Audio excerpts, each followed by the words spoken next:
Accra. There can be no other 97.3. No need to change. Keep it tuned to Citi. You're number one. Don't look no further. We've got it all covered. Citi FM. Good morning. Good morning. Good morning. Good morning. Good morning. Good morning, my neighbor. Good morning to life. Good morning.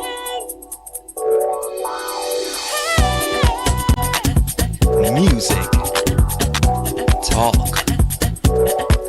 inspiration, in perspective. Express yourself. Good morning, my neighbor. Citi FM, your station. It's a refreshing lifestyle. Citi FM 97.3.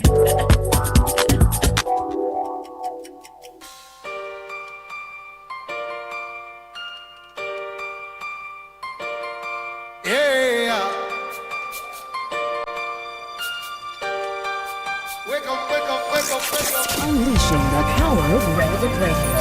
This is Citi 97. Now they worship in you, wake up. Now they worship in you, wake up.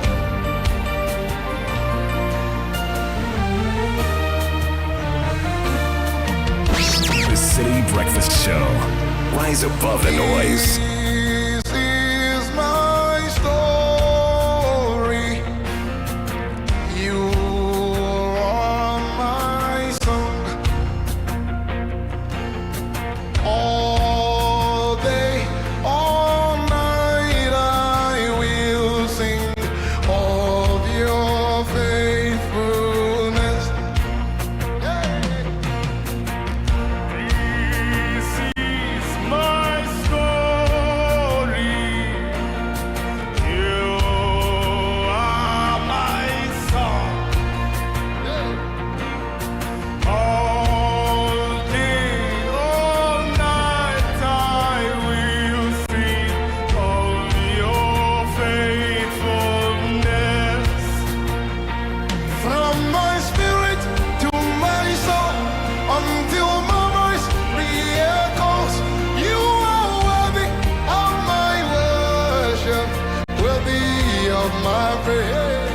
My spirit to my soul, until my voice re-echoes, you are worthy of my worship, worthy of my praise. Somebody release your worship.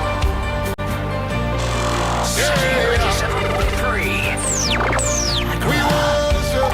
This is the Citi Breakfast Show. The city's biggest conversation.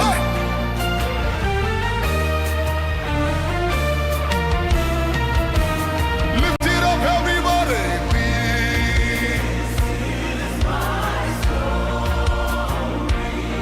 You are. Can you look at Jesus and tell him?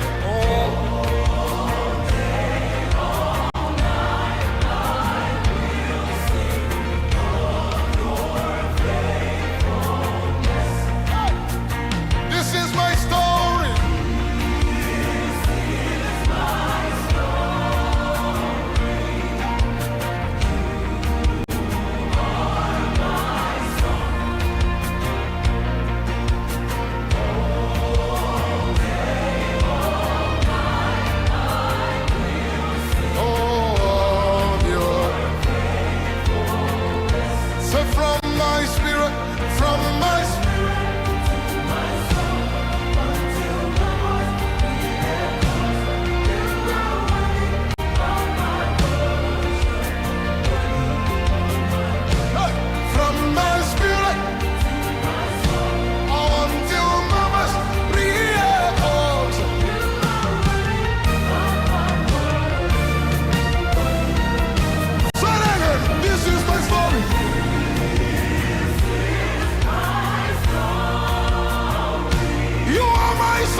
6:34.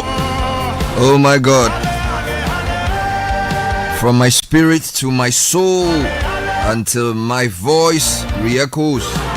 You are worthy of my worship, worthy of my praise.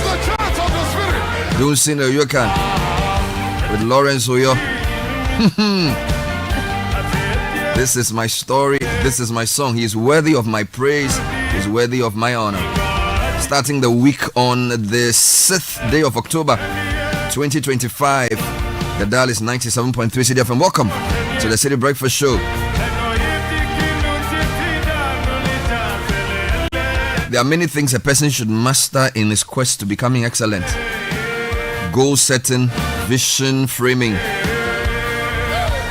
aligning attitudes, teamwork. Out of all the things a person should get, I think effective execution is the most important. No matter how best your plans are outlined, no matter how great your intentions are, if you don't excel at execution, you haven't excelled at all.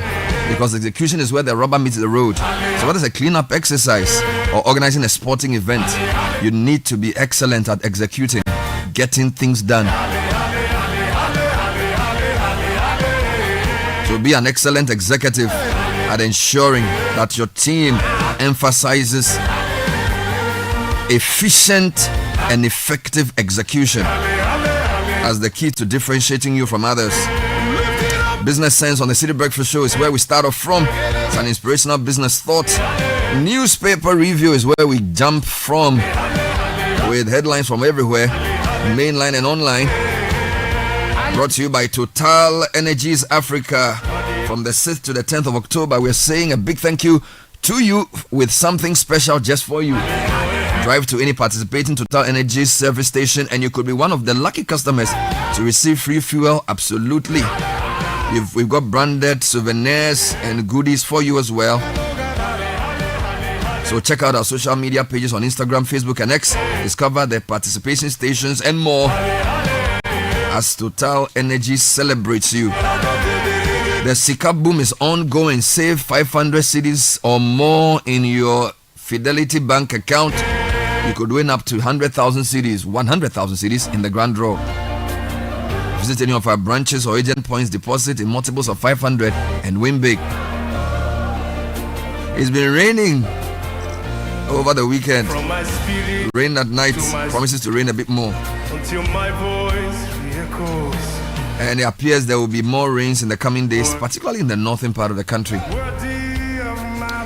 And the team is getting set for another show. For some reason, Richard and Caleb are both wearing orange, made in Africa tops. Really, really nice.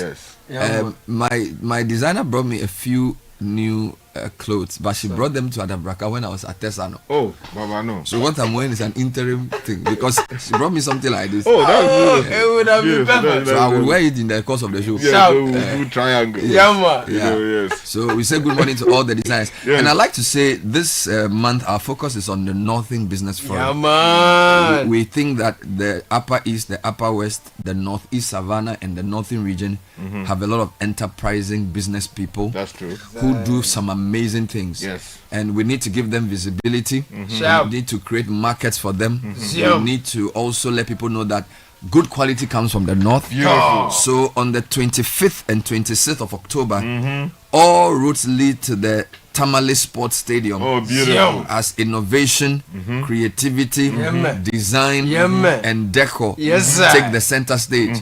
From clothes No. to food to trinkets, Cosmetics. cosmetics, Everything. shea butter, Come on. cashew, Yeah, man. cotton, Tell me. the whole of Tamale. We're coming there to make things Sharp. happen. So if you're listening in the north, this is your month. Hey. I declare the month of October Yeah, man. the Northern Business Month. Thank So now if if you want to be an exhibitor, Yes. now you could also be an exhibitor in Accra who wants to reach markets in the north, Sharp. or you want to start a new office in the north. Yes. Call the magic number 0205 973 973. 973. We think it's time to do regionally focused business advocacy. So We are taking it like World Cup. You should say what you said in Dagban. That's all. So he didn't teach me.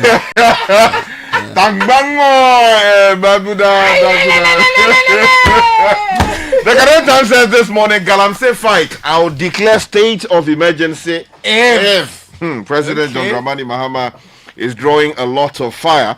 Also, on the front page this morning, Sports Minister rallies support for Black Stars.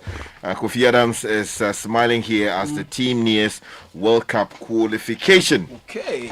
Daily Guide this morning, Galamsey rips through Nsuta rail line. 3-kilometer Takrade Achem line destroyed. Here's a photograph of the railway line being chopped off by illegal miners. And Mahama renews war on Galamsey, pledges comprehensive sustained action. That's the big story for Daily Guide this morning. I take you to the Chronicle. Big story. Ghana mourns Apostle Kujusafo 40th day memorial is October 20. Also on the front page, Baumia takes control of Ashanti Central and Eastern regions. Daily Guide this morning, Galamsey state of emergency. Mahama shifts decision to national security. Government outlines 5-pillar strategy against illegal mining. And Kumasi Inner Ring Road project not new. This is the minority. I take you to the Herald this morning. Ex-Ghana military officers exposed in $10.5 million rusted 53-year-old Soviet era armored vehicles purchase. Oh, yeah, Larry, don't go. Can you read the headline again? Ex-Ghana military officers exposed in $10.5 million rusted 53-year Soviet era armored vehicles purchase. Come on. We should use this in English comprehension. Charlie. How you should write the headline? Charlie. Also on the front page, Musa Dankwa leaves questions and biases in his premature Mahama succession post. They are going after Musa Dankwa. Daily Analyst leads with Galamsey fight as well. We will smoke them out. Naimos vows to crush Galamsey operators, and Mahama's influence in 2028 flag bearer race could make or break the NDC. This is Musa Dankwa here.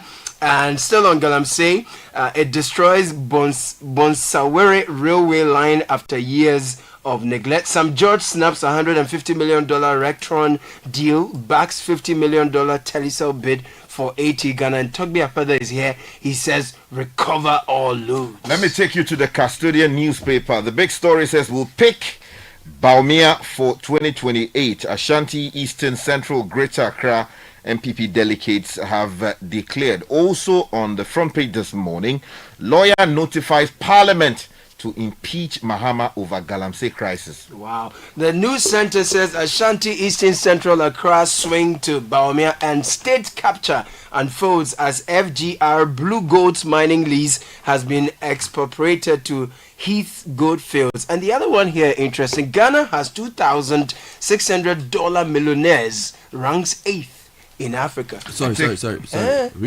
Sky, again. are you one? Ghana has $2,600 millionaires, ranks 8th in Africa. Where are they? So Sky, you are dollar millionaire. You didn't tell No, me. Sky is not bad. $2,600 millionaires. Yeah, and we are ranking 8th in Africa. They should give us only 10 names. You know, We just need 10. The Republic Press says this morning, Brian's campaign rolls into the Greater Accra region. Yeah, man. You see on the front page in his Fugu. Yeah, man. And Naimos vows to crush illegal miners, declares them enemies of the state. Galamsey fight showing results. This is Amakofi Bua. Ghana observes 40 days of Apostle Kojo Safo. Blue Gold demands mining lease back, claims bias towards Heath Goldfields, and Dr. Baumia is here as well. We are told that his bid for 2028 gains major boost. I take you to the Today newspaper. Go after big fishes in Galamsey menace. Catholic bishops are urging President Mahama. And then weak health system kills breast cancer patients in Ghana annually. This is coming in from the World Health Organization. The insight is big on Galamsey as well. Mahama says Ghana can win fight without state of emergency. Galamsey crackdown collapsed under Akufo-Addo. Lands Minister says an eyebrow raised over security implications of 14-story building overlooking CID HQ. The final newspaper is the Ghanaian Point. Makes the point that I'll declare state of emergency on Galamsey only if national security advises. The president speaking to CSOs. Also on the front page this morning, Zoom Lion pledges massive support for National Sanitation Day initiative. The Delhi Gist, Accra hosts maiden cleanup after relaunch of National Sanitation Day. Akufo-Addo admits debt restructuring was painful. Standogbe takes on Kenashigbe over Galamsey fight. Okay. Let me take you online, citynewsroom.com. Galamsey Chama want to meet a report to police CID today. That's the lead story. Waning investor interest drives 1.3 or 1.13 billion shortfall in T-bill auction. And then Prof. Opoku Agyemang can irrefutably become president. This is Haruna Idrisu reiterating the point. The VIP, meanwhile, has condemned sexual misconduct in SHS once transfers are not punishment. I agree with this. Toby Apede says corruption is blocking Ghana's progress. Meanwhile, CAT International urges government to fund research institutions to boost Galamsey fight. Channel 1 News says we'll deal firmly with student attacks on teachers. This is the vice president. Government to deploy 5,000 agric and vet graduates under Feed Ghana program. Meanwhile, Tano North farmers decry destruction of BC River by Galamseyers. AMA says National Sanitation Day was successful. Participation was impressive. Meanwhile, DVLA will issue vehicle number plates in individual names from January next year. Individual names. The owners. So there's an interesting. I'll give you the details. Okay. This was from an interview. My Joy Online lead story is on NIA, who are rolling out Ghana card issuance for children aged between 6 and 14, starting today, October 6. Meanwhile, police officer killed in rival clash as masked gunmen storm Sampa. This is very troubling indeed. Meanwhile, Galamsey kingpins bind recruits with blood oaths to keep them silent. Deputy Forest Commission CEO is speaking on this issue.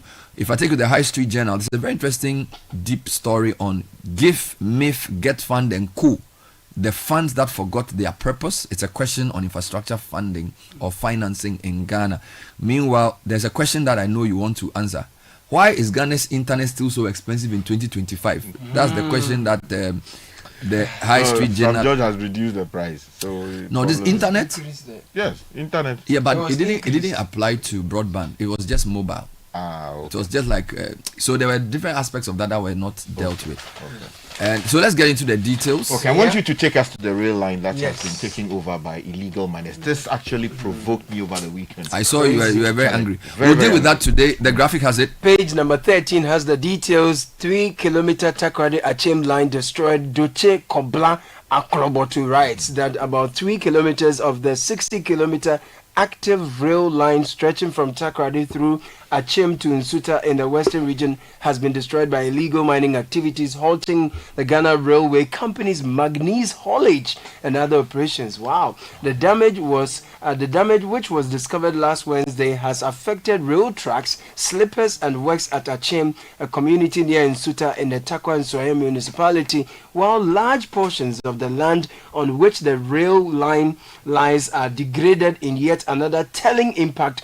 of illegal mining commonly called Galamsey in the local parlance. Now, the distressed stretch no longer sits on solid ground but hangs over pits dug by the illegal miners, while other sections are covered with sand. Very damaging situation here. Sky, give us the reports from the meeting with the CSOs. So the Ghanaian Times, the Catholic Standard, a lot of papers lead with that. So page 12 of the Ghanaian Times has the story. Says, I'll declare state of emergency if Julius Yaupetechi reporting from the presidency says President John Dramani Mahama has said he will not hesitate to declare state of emergency on Galamsey if he's advised to do so by the national security apparatus. Now, the president said, though he wielded the constitutional power to do so, must be based on the advice of the National Security Council. There's a quote here that says, as of now, the National Security Council believes that we can win the fight against Galamsey without a state of emergency. But the day they advise me otherwise, that we need a state of emergency, I will not hesitate in declaring. Now, the same. Catholic Standard leads with this. They were also there, and a few other papers are leading with this. I think that today as well. I just wanted to give you two more Galamsey stories. This one is from the Arocha Ghana, who are saying Galamsey Fight still lacks despite government resources and promises. Deputy Director of Arocha Ghana, Daryl Bosu, has expressed disappointment in the government's handling of illegal mining, stating that despite having significant power and resources, authorities have failed to make adequate progress in ending environmental crisis. He was speaking to Citi News on Eyewitness News after the stakeholder engagement on legal mining. He said while some efforts are visible on the ground, they fall short of what is needed to address the scale of destruction caused by illegal mining. Then there's another story from Tanon North, where farmers are decrying destruction of the BC River by Galamseyers. William Nair reports that some aggrieved farmers and stakeholders in Tanon North of Ahafo say they are deeply concerned over the pollution and destruction of the BC River by alleged Chinese illegal miners operating the area. They've called on security agencies to act swiftly to stop the activities of the miners in order to safeguard the environment, farmlands and water resources. Meanwhile, the National Anti-Illegal Mining Secretary, Nile Moss, is pledging to smoke out the illegal miners. National Anti-Illegal Mining Secretariat has pledged a fierce fight against illegal miners, describing them as environmental terrorists. According to the Secretariat, it is ready to deploy all measures to flush out illegal miners whose activities continue to endanger the environment. That means their budget must be increased. Franklin, could you actually ask the question about the budget for the Galamsey? And I think the point was that the first budget hadn't also provided enough resources, and I think there was a promise that in the next budget they will increase the allocation. Let me take you to the Herald, still related to mining. Bogoso Prestia Mines ownership deepens. The story says the long-running controversy over the Bogoso Prestia mine has taken a dramatic turn in the Herald newspaper, with the Blue Gold Bogoso Prestia Limited, formerly FGR Blue Gold, accusing the Ministry of Lands and Natural Resources and the Minerals Commission of unlawfully stripping it of its mining rights and transferring the mine to another firm, Heath Goldfields Limited, in blatant disregard of an active legal dispute. Now, at a fiery media and stakeholders forum held at Oyibi in the Bone Kantamaso municipality, the managing director of Blue Gold, Yadom Boachi Amponsa, accused the ministry and the commission of bad faith, deception and institutional dishonesty. Those are the words of the managing director, charging that the state agencies had breached the terms of his company's mining lease and unlawfully seized. Last one on Galamsey. Chairman, I want me to report to police CID today. This is one of the things that came out of the Friday meeting. Ashanti Regional Chairman of MPP is expected to report at CID today, Monday, October 6th, following a warning from the AG on Friday that he would be arrested if he failed to appear, as charges against him have already been signed. The investigation concerns Akunta Mining Limited, a company linked to the MPP chairman, which is under proof for alleged illegal mining activities. But just a very final one on Galamsey from you. Water shortage hits Chebi over Galamsey menace. So the ancient royal town of Chebi in the eastern region, the traditional seat of Ochehene Osajifo Amoti Ofuripeni, is grappling with a severe water shortage following the contamination of the Brim River, the community's main water source, by illegal mining activities locally known as Galamsey. Now, residents of Chebi and surrounding communities under the Buakwa South municipality say the situation has reached a critical level, with many resorting to purchasing bottled or sachet water for drinking, cooking, and basic household use. Let me take you to polls. Musa Dankwa is drawing a lot of fire from elements within the NDC. The Herald has the story on its front page, details on page 2 of the newspaper. Says Musa Dankwa continues to demonstrate the unscientific nature of his global info analytics polls, as the outcomes appear to depend mainly on his discretion regarding who is included and who is excluded, heavily dependent on his biases and Charlie. You know, when the poll favors you, you didn't think it was a problem. Now that he's doing the poll, completely out of line. And you know what is even funny? Completely out of line. The people, some of the people who have been mentioned in the poll are also speculating about 2028. So, for example, if you go to one of the websites, Haruna Idrisu is quoted as saying that Professor Jenopoka Giman can become president. All right, so this is citynewsroom.com, and the story says the Minister for Education, Haruna Idrisu, has described Vice President Professor Jenano Pokwajiman as a strong and indisputable candidate to become Ghana's first female president. His endorsement follows recent remarks made during the Vice President's courtesy visit to the Ministry of Education, where he offered prayers for her well-being and expressed hope that she may one day be elevated to office of president. Speaking at the Ghana Teacher Prize held at the University of Health and Allied Sciences on Sunday, October 5, Haruna Idrisu reiterated his confidence in the vice president leadership abilities, stating that she is quite qualified to lead the nation. So, this is my point. If you are blaming a pollster for asking the question, why are ministers also talking about who is replacing Mahama? Did somebody put a gun to his head to say this? Nope. Here's a quote. There were many of us who sought to give it your own interpretation. Professor Jane, I'm reminding them that my mother taught me that sometimes silence is golden, because silence cannot be misinterpreted. But this one, I wanted an interpretation because a vice president irrefutably is a presumption that she can assume the high office of president irrefutably. I don't even know where this is coming from. So that matter is everywhere. Meanwhile, Baumi has also campaigned. Yes, you go to the custodian page 3 of the newspaper has that story. Paul Awuni reports the former vice president, Dr. Mahmoud Bawumia, is receiving massive endorsement across the country ahead of the new Patriotic Party presidential primary on 31st of January 2025. Now, the MPP presidential candidate for the 2024 general elections is seeking re-election to lead the main opposition party again into the 2028 polls. Maybe the the NDC and Greater Accra should ban their officials from talking about 2028 or something. But they can't stop the man from doing his poll. Yeah, that's the thing. So I don't even know what the problem is. Now, let me do it a couple of stories for you in terms of registration. So DVLA, this is Channel 1 News Online. DVLA will issue vehicle number plates in individual names from January next year. Now, they've announced that beginning next year, vehicle license plates will be issued in the names of individual owners as part of efforts to enhance road safety and security. According to the DVLA, the new system means that each vehicle number will be directly linked to its owner, who will have the responsibility to remove the plate at the time of transfer of ownership. The authority explained that vehicle owners are to treat their number plates as personal identifiers with an added responsibility of safeguarding them.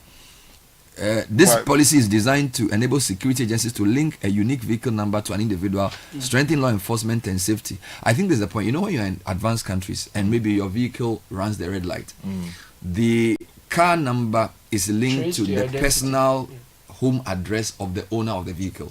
So what I don't know is whether is that not how they have always done it? Whether in our case they'll link it to your phone number, your TIN number. I think what the story is trying to say is that where I sell my car to you, the car is registered in my name. I remove the plate on it, and then you go and get your own plate. Yeah, because the original plate would have had your link to you. So let me read the full post. In an effort to ensure security and safety on our roads, the DVLA would from January next year begin issuing vehicle license plates in the names of individuals. What this means is that the vehicle number in the possession of an individual belongs to the individual who has responsibility to take off the number plate at a time of change of ownership.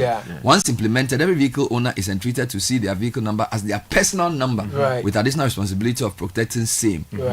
Now, I think they should link that to the spot fine system, and then maybe speed cameras. The question though is, if I buy another vehicle, am I getting another plate issued in my name, or I use the same one that I've removed? That's a good question. You can't have two cars with the same number. So maybe they will give you a variant of the first number. Just as you probably have different numbers. And then still on registration, the second one, which is linked, NI is also rolling out Ghana card issuance for children aged 6 to 14 starting today.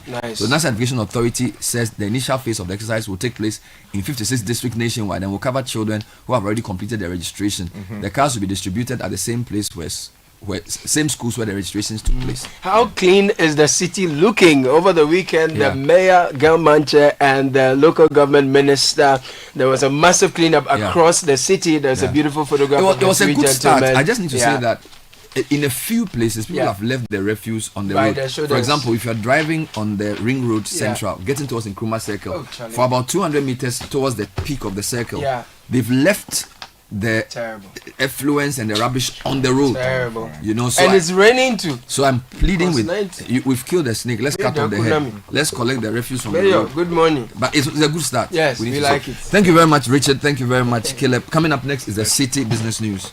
Oh, jump on now. Go. Google me. And what time when you come back where I don't hear the sound of your car? Why you buy new car? No, I don't change my car. It be the same ride. It be the fuel way I change. Way one shouts it. Ever since I started using the all-new Excellium Premium Fuel, fortified with 3-in-1 action. Oh, Joe, now my car they run like electric car. No, it's so. This is the type of fuel where they want to. Because now engine they cost. Where they want for way if I buy it, it go protect my engine. And with the small way I buy, I go drive, sir. Absolutely. It's like strapping a turbocharger to your engine and giving it a protector. protector. And what they boss my mind self be the 3-in-1 action no. Excellium they prevent up to 99% of deposit. It be anti-wear, some be anti-corrosion. Won't pay when I open them. Hey, so where can I find this magical fuel? Just head over to any Total Energy service station and your car will thank you. Hey, then make a finish my gobe fast, then rush go Total Energies. My friend, but why your hand my gobe inside? I give you info. Make a fill the gobe too small. Go. Excellium is designed to protect your car engine, decrease fuel consumption, and lower CO2 emissions. Don't say fuel, say Excellium. Choose Excellium, choose quality. Sika boom. Fidelity Bank say save and win. Muntio. Sika boom. Just deposit and begin. Sika Beyeto. Every 500 CDs you keep for a month, you get 1 point all at once. More deposits, gets more points in. More points, more cash you feel win. How many points? 1 point every 500 CDs. What if you win? 5,000 CDs monthly. And the grand prize? Hey! 100,000 Ghana CDs. Don't wait. Visit any Fidelity branch or agent nationwide to deposit in multiples of 500 CDs. The more you deposit, the better your chances to win 5,000 CDs monthly and 100,000 CDs in the grand draw. Terms and conditions apply. Win with us. Fidelity Bank, believe with us. Sika boom. This is an NLA approved promo, now running on the Caritas Lottery platform. This is the City Breakfast Show, the city's biggest conversation.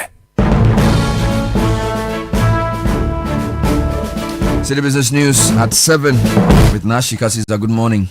Good morning, Bernard. Hello and welcome to the breakfast edition of the City Business News, proudly brought to you by MTN, Valex Lease and Equip Limited and EcoBank.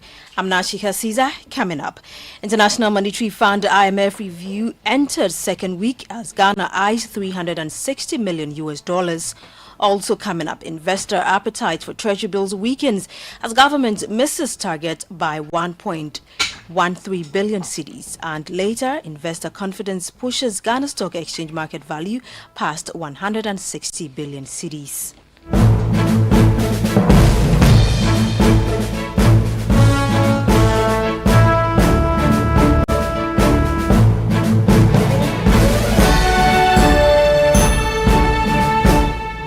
Let's settle for the details of our stories now.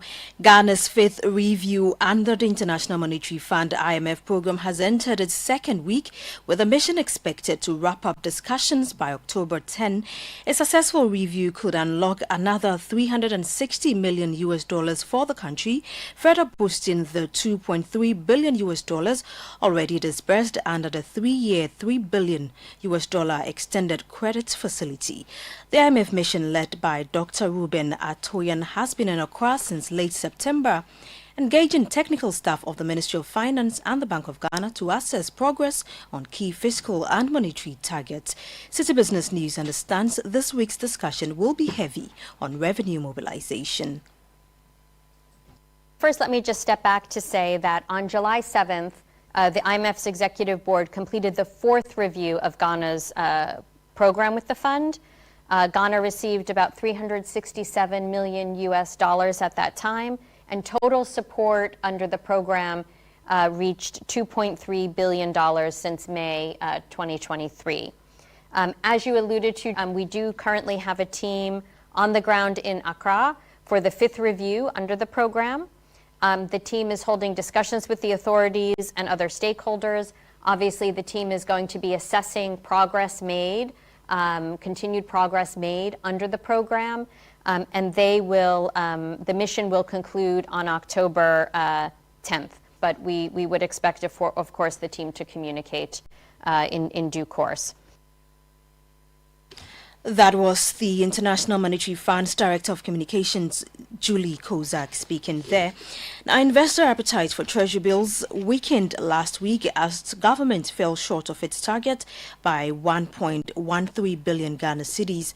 According to the latest Bank of Ghana data, the Treasury accepted 2.57 billion Ghana cedis in bids against a target of 3.71 billion Ghana cedis, a shortfall of about 30.5%. We have more.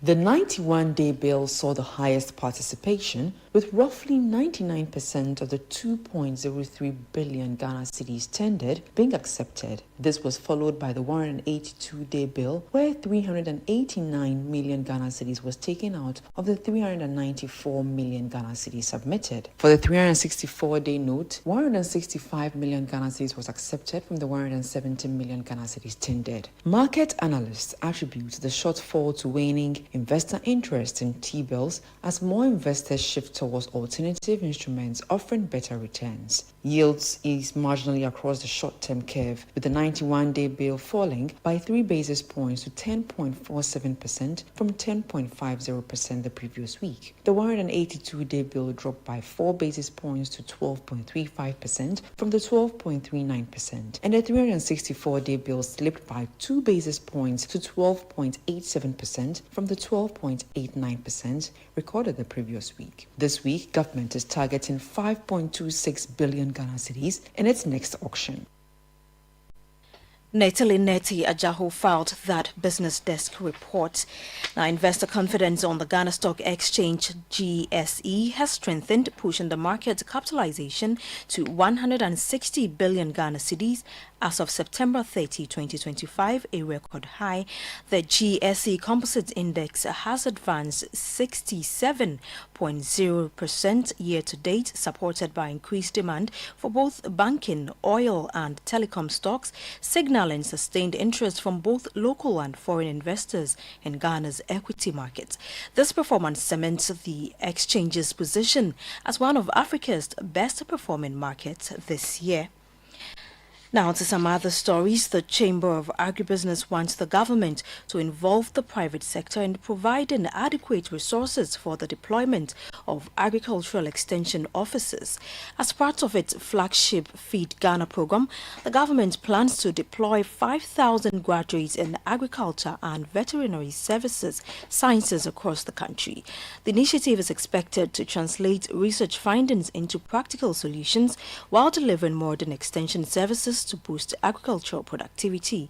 Speaking to Citi Business News, the Chief Executive Officer of the Chamber of Agribusiness, Anthony Morrison, welcomed the initiative but emphasized that private sector participation is essential for its success.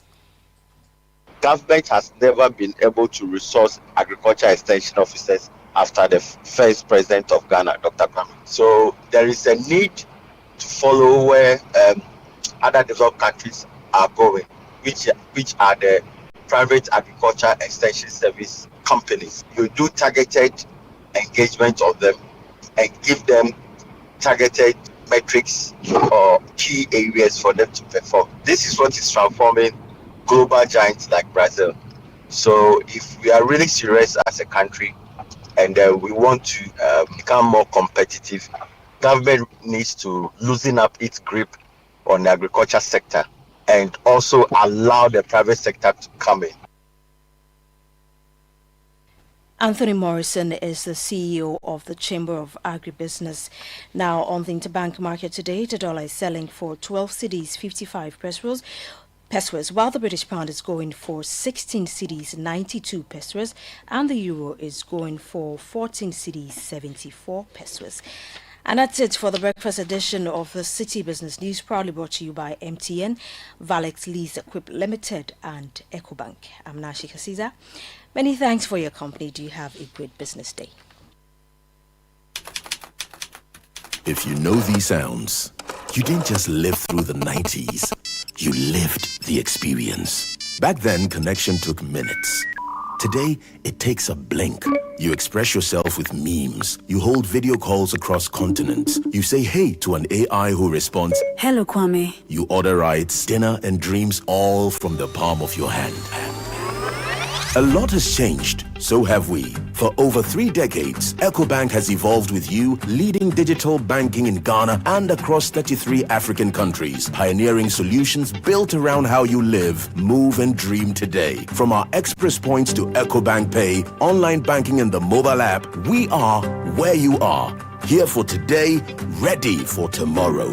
Now, that's change, powered by EcoBank. EcoBank, a better way to bank your way. EcoBank, the Pan-African Bank.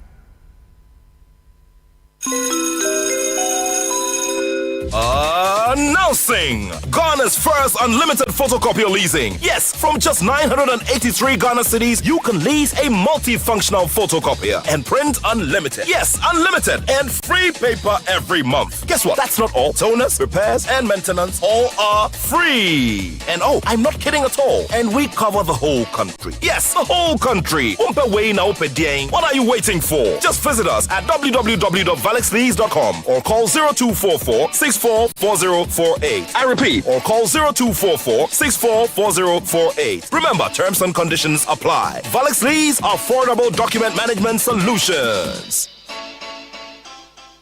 We asked Ghanaian business owners what they want from Old Mutual. I want insurance and pension solutions that will protect my employees. Your business growth is our business. For 180 years, we have partnered with businesses to protect and grow their most valuable assets. From tailored group life assurance protection to affordable pension plans, we've got your business and your employees covered. Contact your broker or call Old Mutual on 0509 551 609 today. Old Mutual, do great things every day.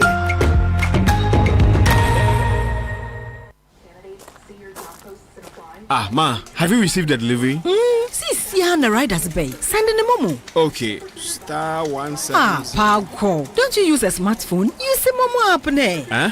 App. Hey, I want to say a millennium, say millennial. Inim. Oh, millennium for ya nyaze. Switch to the app. Oh, you're smart. And oh, you're secure. Enter a world of possibilities with the Momo app. Pay your favorite merchant, pay utility bills, and borrow from our wide range of lending services. Move to the app side today. MTN.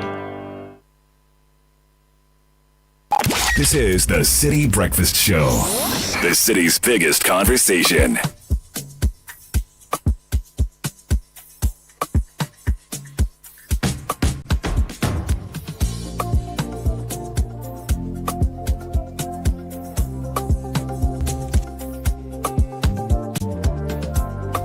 And the business news was brought to you by EcoBank, MTN, and Valex Lease Equip Limited. It's amazing how the world is evolving, ever changing on the second. It's fascinating. Today is AI, tomorrow who knows? The good thing is a lot has changed, but guess what? EcoBank has done so too. For over 3 decades, EcoBank has pioneered a range of digital-first banking solutions designed for the way we live today. From the mobile app EcoBank Pay, Express Points across the country, EcoBank is right where you are. EcoBank is a better way to bank your way. Walk into any of our offices. We are truly the Pan-African bank. Now, over 2 million Ghana cedis is up for grabs in the still Mensaka promo. So use your Momo app to make transactions of more than 100 Ghana cedi daily and win daily cash from 100 to 200 cedis, weekly jackpots of up to 2,000 cedis, plus yellow biz routers or monthly prizes up to 5,000 cedis. And the mega draw, a massive 100,000 cedi with more grand wins of 50,000, 30,000, 10,000 cedis. And it's not just the Momo app. Payments through bank transfers, POS, advanced services, and even third-party transactions also qualify. So don't wait. Edwin, download the Momo app, transact, and win the still Mensaka promo, okay? It's a promo that's running in collaboration with the NLA Honest Caritas Lottery platform. T's and C's apply. Listen, don't spend too much on printing.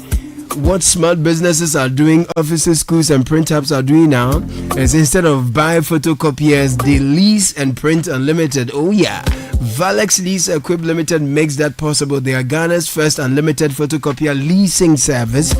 From just 983 Ghana cedis a month, you can lease a reliable multifunctional photocopier, print unlimited, yes, unlimited, with free paper included. You will enjoy free toners, free cartridges, free repairs, free maintenance. Plus, this service is across the country, all 16 regions. So stop spending big on machines, paper, and repairs and maintenance. Switch to Valex Lease and keep your cash for what matters. ValexLease.com. Visit ValexLease.com. If you're ready to upgrade, call 0244 644048. We have customized payment options available as well. Valex Lease, affordable document management solutions.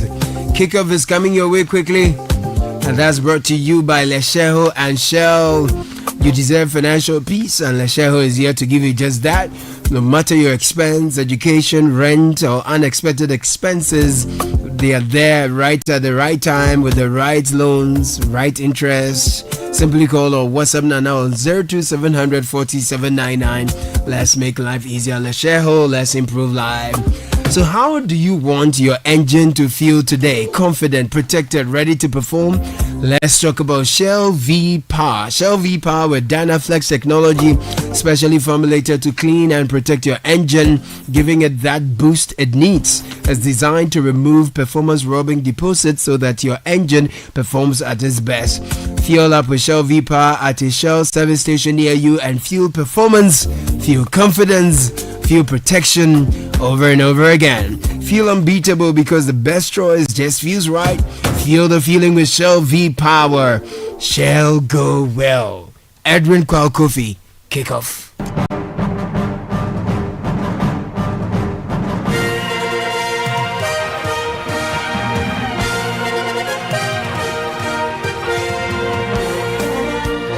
Welcome to the Monday edition of Kickoff on the Citi Breakfast Show with me, Edwin Kwakofi.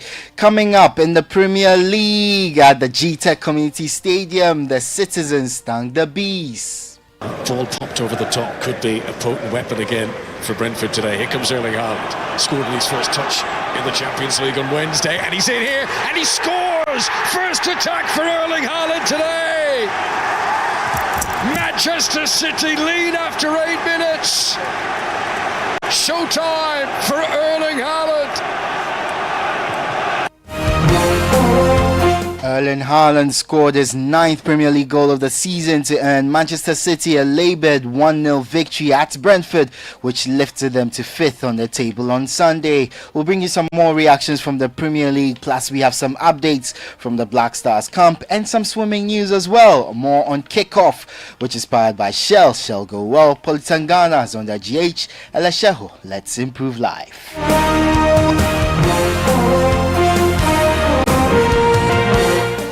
Let's start with some swimming, and Team Ghana concluded their impressive showing at the 2025 African Aquatics Zone 2 Championships with a total of 69 medals as the 3-day event came to an end last night at the Boteman Sports Complex in Accra. In the senior category, Ghana emerged as the best team, winning 26 medals, including 13 gold, 7 silver and 6 bronze. Senegal came second with 36 medals, including 12 gold, while Benin finished third with 8 medals. Ghana's Giselle Mensah took second place overall with 5 medals, including 3 gold, followed by Noeli Lacour of Gabon, who won 11 medals, including 1 gold. Let's get some reactions. First, let's hear from Ghana's Harry Stacey. Yeah, it's always a pleasure to come back to Ghana and to just, compete for the flag. It's always an honor. And to race such good countries like Nigeria, Benin, Cote d'Ivoire, when this goes on, it's always amazing. So, always proud to be here. I know that you swimmers normally don't focus on the medals a lot. You look at improving your PBs. Did you improve on any of that? And what do you think this championship has done for you? So in my main events, I didn't really improve on these ones because it's early season, it's pre-season for me. So I'm just getting back into training. But some of my external events I wouldn't normally do. So 50, 100, 200 meters breaststroke. I definitely got some PBs there, and that was nice for me because I don't always swim those. It's always a pleasure to do it.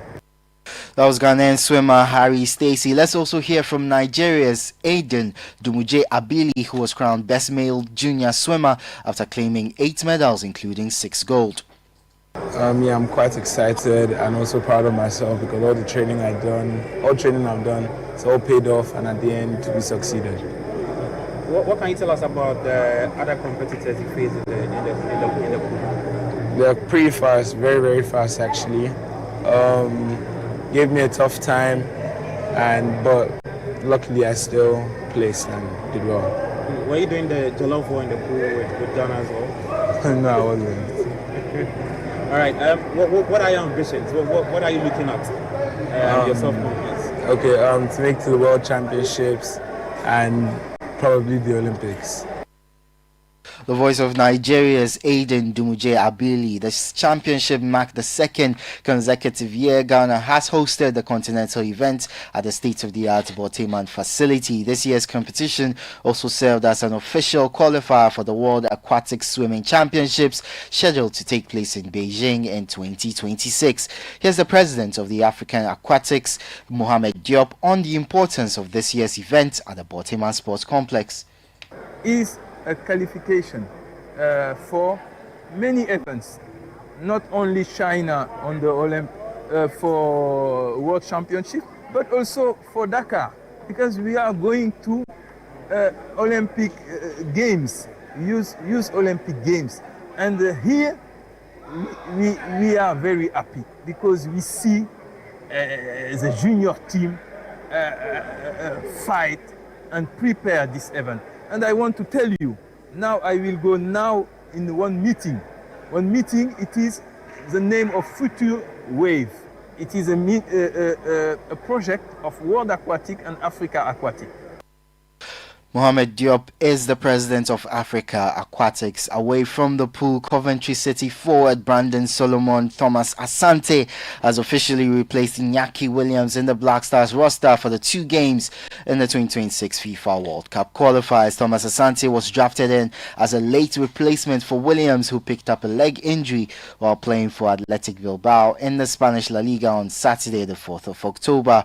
Some players arrived yesterday at the team's camp in Casablanca and will begin light training sessions later today ahead of the Central African Republic clash on Wednesday. To the Ghana Premier League now, and Kumasi Asante Kotoko's much anticipated return to the Babayara Sports Stadium ended in frustration as they were held to a goalless draw by league leaders Heart of Lions on Sunday.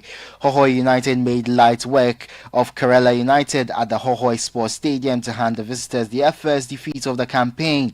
That game ended 4-1. Dreams FC were made to sweat at the Tuba AstroTurf by visiting Vision FC before rescuing a point in their match day 4 fixture. And the other games over the weekend, Young Apostles beat 11 Wonders by 1-0.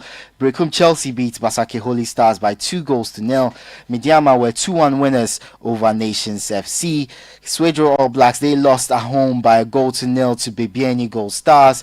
And Accra of Oak, they drew 0-0 with Bichim United on Friday. Now to the Premier League, and Erling Haaland continued his prolific form as Manchester City battled to a narrow victory over Brentford and gave Pep Guardiola his 250th Premier League win. Guardiola is the quickest manager to reach the milestone, having done so in just 349 games, 55 games quicker than anyone else. Here's Erling Haaland speaking after the game.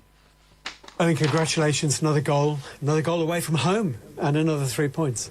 Yeah, fantastic win and important before the international, so I'm happy. We see it in the context of the week you've had, a tough away game in the Champions League and then a tough Premier League game. You had loads of the ball first half, loads of possession, loads of passing. You dominated the game. Maybe didn't create that many opportunities though.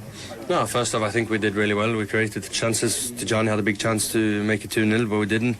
And I mean, this is Premier League. Every place you go to is a different battle and in a different way. So Brentford did well with the long throws, with the way they play. But we managed to get another clean sheet with Gigi in goal. So fantastic again. And yeah, in the end, after not winning in midweek, you try to recharge and get ready for the next game. That's what you need to do. So that was Manchester City striker Erling Haaland. Bruno Guimaraes and Nick Waltemada fired Newcastle United to victory against Nottingham Forest to maintain pressure on Forest manager Ange Postecoglou.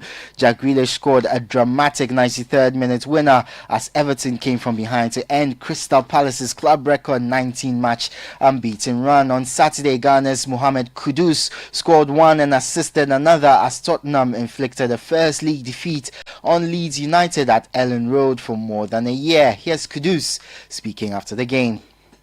Mo, have you been waiting for your first Tottenham goal?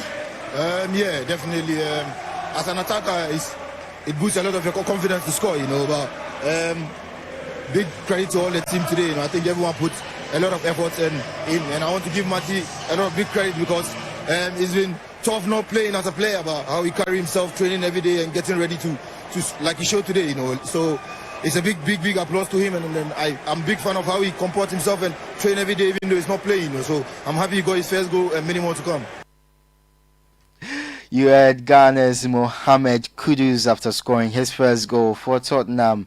Under pressure, Manchester United head coach Ruben Amorim marked his 50th game in charge with a crucial victory over Sunderland at Old Trafford. Mason Mount gave the hosts a perfect start with a well-taken goal after just 8 minutes before Benjamin Sesko sealed a 2-0 win. Ghana's Antoine Semenyo scored twice and assisted another as Bournemouth came from behind to beat Fulham in stormy conditions and move up to second in the Premier League table. Esteval Williams struck deep into stoppage time to give Chelsea victory and condemn Liverpool to a third successive defeat in a dramatic climax at Stamford Bridge. Moises Caicedo had given Chelsea the lead before Liverpool equalised through Cody Gakpo. In Spain, Barcelona missed a chance to return to the top of La Liga after being thrashed by Sevilla. Needing victory to reclaim the leadership from Real Madrid, the defending champions suffered their worst loss against Sevilla since a 4-0 defeat in 1951. On the plus side for them, Marcus Rashford found the net. Let's finish off with some tennis, and Amanda Anisimova continued her breakout year with victory over Linda Noskova to win the China Open and claim her second WTA 1000 title. Anisimova, runner-up at Wimbledon and the US Open, came through a fluctuating match 6-love to 6-6-2 against the Czech, who she also beat on her way to the final at the All England Club. And that's the latest in the world of sport. For more on all these stories, visit citysportsline.com. Kickoff is powered by Shell. Shell go well. Politangana's on the GH. Elesheho, let's improve life. I am Edwin Kwakofi. The City Breakfast Show with Bernard Avle continues.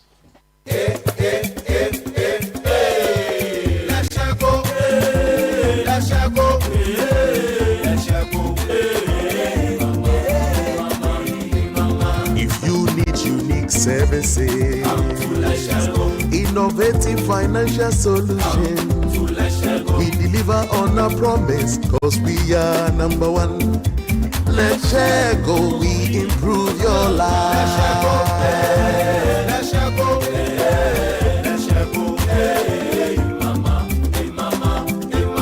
Even when you're stuck with nothing, no matter your situation, let's share go, we improve your life.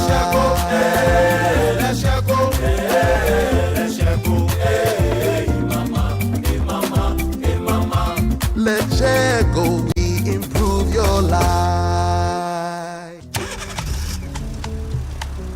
Do you ever wonder how your car's engine is doing as you drive?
must come out.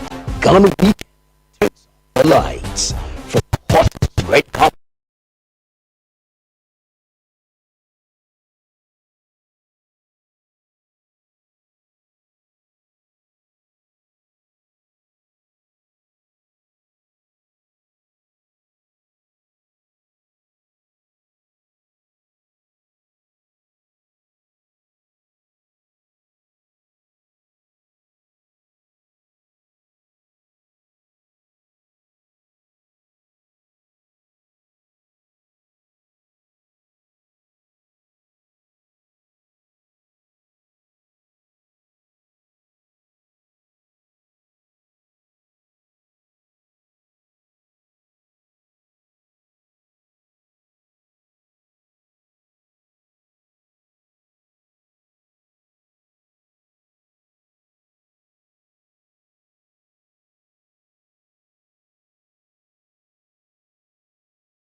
By Petra.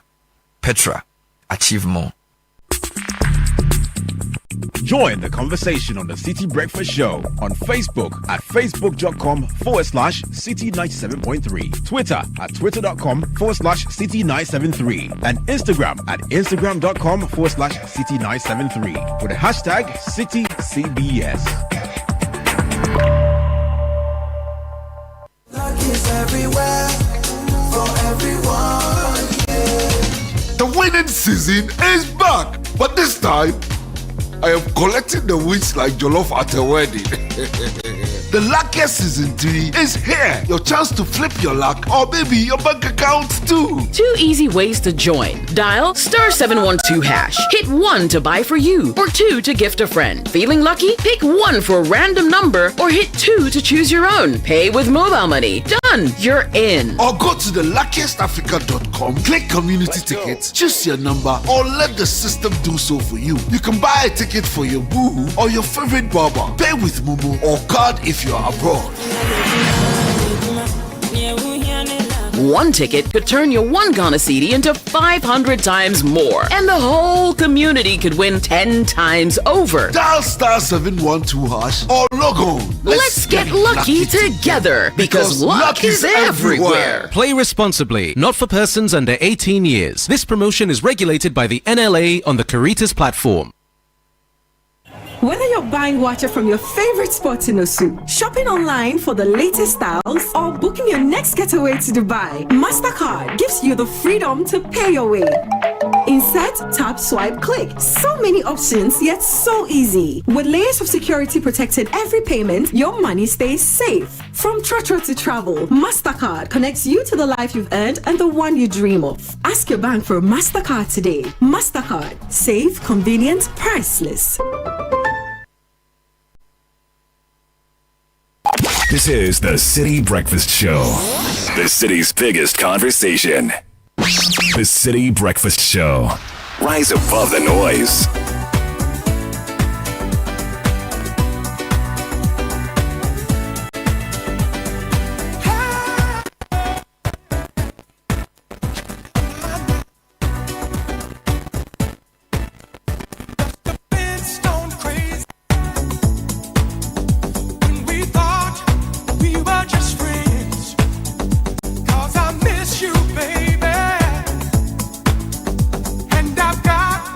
Feelings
7:36 on the City Breakfast Show. It's Monday, the 6th of October. Lots and lots of people celebrating their birthday today.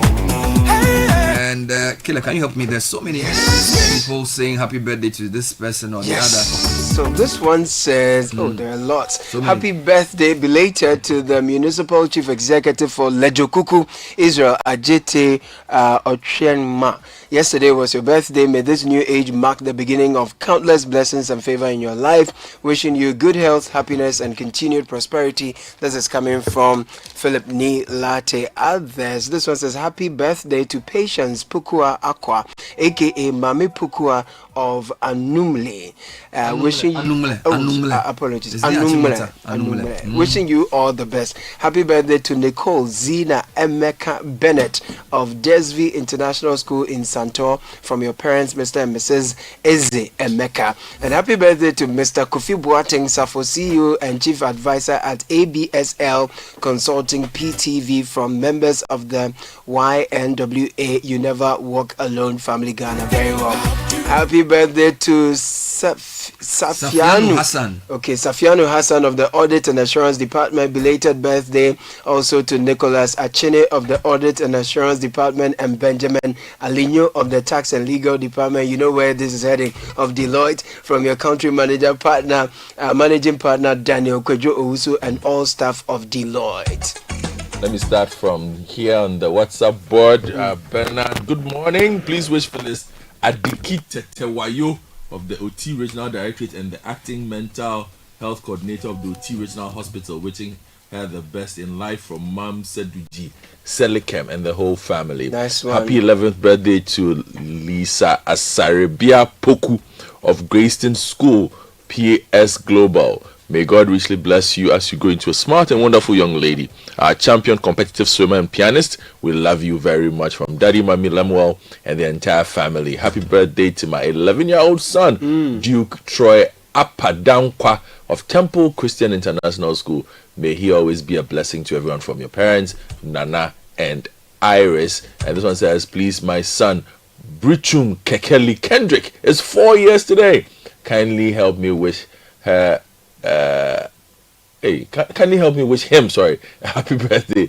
May God keep protecting him and make him great, from Brichum Delali and Eunice Wawonyo in Hohoi. Right. And this one says happy birthday to Teddy Jerry Dom of Talo Oil Ghana Limited. God bless you so much. You are one of the kindest, most beautiful souls I know. Right. Hope this year brings you endless happiness and success. It's coming in from Efua. Another one here. Today, 6th October, we celebrate a very special princess, our daughter Efua Renee Josephine Gardner, fondly called the Youth, as she turns 8 years old today. Efua is a shining star in Class 3A of the SOS Herman Minor School, Tema. Your family is proud of your brilliance. With love from Daddy Roger, Mommy, Dr. Mrs. Mildred Gardner, your brother Atu, and your sister Baba. We say may God bless you richly with wisdom, laughter, and good things in life. Happy birthday once again, Youth. And also happy birthday to Jessica Sanchui, a lawyer. Today we celebrate the incredible person you are. You are a brilliant force of nature in the courtroom and a source of boundless love and light. On your birthday, we wish you growth that nourishes your soul as much as your career, and success is measured not just in legal triumphs but in the depth of your laughter and warmth. Happy birthday to Teddy Jerry Dom of Talo Oil Ghana. God bless you so much. Oh, great. Okay, then happy birthday to my beautiful daughter Daphne Nati. May your special day be filled with love, laughter, and all your favorite things. I'm so proud of the person you are growing up to be. Love you more than words can say, from your dad, Daniel Nati. And happy birthday to Franklin Midoji of Process and Plant. Midoji. Yeah. Franklin Midoji of Process and Plant Spintex. All right, so what I'm going to do is I'm just going to mention a few more birthdays because that of want of time. So Erasmus is wishing Deborah Afiko Konate, fondly known as My Gold, a happy birthday. My Gold. Happy 7th to Neria Irama Anzewa Eduafu Ayi of Creator School, Tema Community 4, Basic 2, Bougainvillea. So this is Neria Irama Anzewa Eduafu Ayi. Come on. And your dad is an avid listener of the City Breakfast Show. and you're 7 today. God bless you.